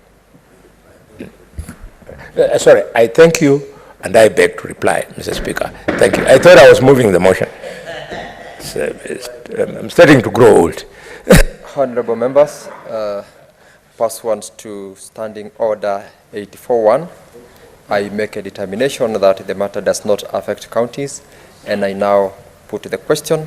Honorable Senators, I put the question that aware that the Senate of Kenya is established under Article 93 of the Constitution, and its main role as set out at Article 96 is to represent, serve, and protect the interests of the counties and their governments, further aware of the critical role that the Senate plays in the interlinkage between the national and county levels of government, and the need to enhance the interaction between the Senate and county governments as a means of bringing the Senate closer to the counties and the general public, acknowledging the successes made during the sittings of the Senate outside Nairobi, held in Uasin Gishu and Kitui counties in September 2018 and in September 2019 respectively, further acknowledging the recommendation of the Senate Business Committee that a sitting of the Senate be held away from the traditional premises in Parliament buildings, Nairobi, during the term of the 13th Parliament, and the subsequent resolution of the Senate made on the 8th of March 2023 to hold plenary and committee sittings in the counties for a one-week period within the month of September in every session of the 4th Senate, except during an election year, with the objective to, 1, promote the role and work of the Senate and enhance public awareness regarding the business of the Senate and Parliament in general. 2, highlight existing and new opportunities for engagement in the legislative process. 3, develop and strengthen the partnerships at the county level of government. And 4, provide an opportunity to members and staff of county assemblies to learn and share best practices with senators and parliamentary officers.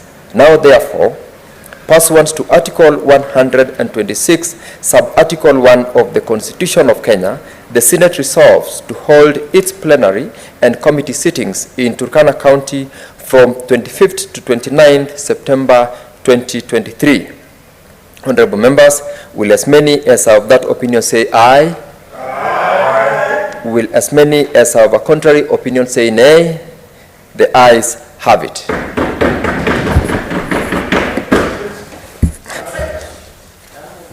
Honorable members, I would like to go back to the order paper and defer the following motions 8, order paper number 8, number 9, and 10. This is because of quorum. These are bills which ought to be before the committee of the whole. Yes, this is number 8, 9, 10, and 11. Those bills stand to be deferred to the next sitting, and rearrange the order paper to have order number 16 be called upon. Next order. Order number 16, the Employment Amendment Bill, Senate Bills number 11 of 2022, second reading.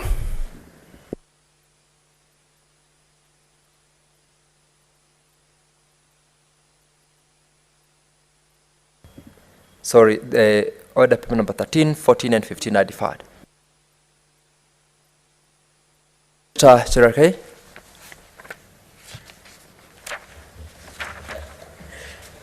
Thank you, Mr. Speaker, sir. I rise to move the bill, the Employment Amendment Bill 2022. Mr. Speaker, this is the famous bill. Mr. Speaker, this bill has been covered by many international media houses, been called. This is the moment, Mr. Speaker, and Senator I want to... Just go ahead and properly move the bill as appears in the order. Mr. Speaker, sir, I rise to move for second time the Employment Amendment Bill number Employment Amendment Bill 2022. The bill be read a second time. Mr. Speaker, I want from the onset to say this is the bill that at some point in media, many other places, there has been a lot of misinformation. This is the bill called Right to Disconnect. Mr. Speaker, as you are aware, the onset of remote working from home. Many people, Mr. Speaker, did not know the value of working from home until the COVID of 2019 came into place. And that is the famous word says, kindly work from home. Because they were discouraging people from coming to offices, Mr. Speaker, because of the challenge of the COVID at that time where crowd was being avoided, Mr. Speaker. So this bill is essentially about right to disconnect, and I want to put it from the onset, Kenya is not the only country that is pushing right to disconnect. Mr. Speaker, the rights of employees continue to grow by the day. Article 41 is in our Progressive Constitution 2010, talks about the rights of employees, Mr. Speaker, sir. One of the rights, we know the basic rights, like right to fair remuneration, right to good working conditions, right to employ. Mr. Speaker, this bill is coming at the right time because we are talking about the rights of employees. Even the famous conversation about the housing levy fund. When you look at section 31, is it 31 of the Employment Act, it says that every employer must provide a housing or a living quarters for their employees in a convenient working place, Mr. Speaker. So we are just expanding and enriching the working environment, Mr. Speaker, of our employees. This bill, it talks about the essential right to disconnect. Mr. Speaker, with the remote working environment, we need to protect right to privacy, right to family time, Mr. Speaker. A research that was done in US, you find younger management send the work of emails, SMSs, WhatsApp, assignments to employees beyond 5 p.m., Mr. Speaker. And therefore, this bill of right to disconnect will ensure that no worker or an employee is forced to work outside working hours without, Mr. Speaker, having an engagement or a structured engagement, Mr. Speaker. There are countries like France. In 2016, before even the onset of, Mr. Speaker, before the onset of COVID, of remote working, or right from working from home, Mr. Speaker, is they had passed this law of right to disconnect. There are many countries like Belgium, like Portugal. US is having a discussion. And I'm happy Kenya will become one of the first countries in Africa to enrich and right to disconnect. Mr. Speaker, Thursday is a public holiday, Mr. Speaker. Many young people have misinterpreted my bill to mean kwenda kupika sherehe. Say that from, Mr. Speaker, say that from Friday, and you know our senator, who is Senator Sifuna, is used to say in, during campaigns, and this is on a lighter touch, that he is the chairman of sherehe, kupiga sherehe when he was campaigning, Mr. Speaker. And maybe on a lighter note, that is why the reason Kenyans did not give them the votes, because Mr. Speaker, they imagine wataenda kupiga sherehe kila siku. So Mr. Speaker, Mr. Speaker, that was on a lighter touch, Mr. Speaker, and therefore, many young people, when they saw this bill, they thought ni kupiga sherehe, because from Friday to Monday, your employer is not supposed to call you. And I saw many of the funny things at the social media about this bill, Mr. Speaker.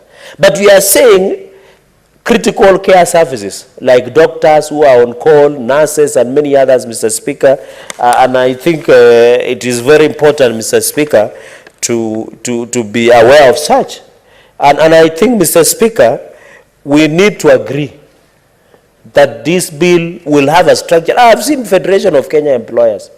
They have been fighting my bill, Mr. Speaker. Central Organization of Trade Union, Mr. Speaker. And you know, Papa Atwali, we respect him so much. He's an elder in this country, Mr. Speaker. And therefore... What's your intervention? What's your point of order, Senator Joe Newton? Okay.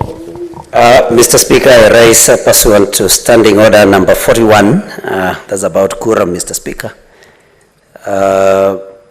And I think I want to bring it to your attention that I do not think that we have enough numbers in the House to raise a quorum, Mr. Speaker. So I beg that you look into that matter.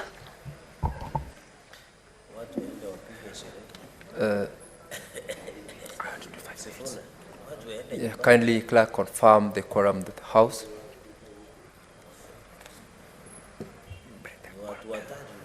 Sergeant at Arms, let's have the... For 10 minutes, ring the quorum bell. For 10 minutes. Sergeant at Arms. Yes, hata mkulima ni mfanyikazi, hata utabana kupigia mti ya kuchunga ng'ombe. Yes. Yeah. Yeah. Kama hiyo hata.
Honorable Senators, pursuant to Standing Order number 41 2A, there being no quorum, the Senate stands adjourned until tomorrow, Wednesday, 31st May 2023 at 9:30 a.m.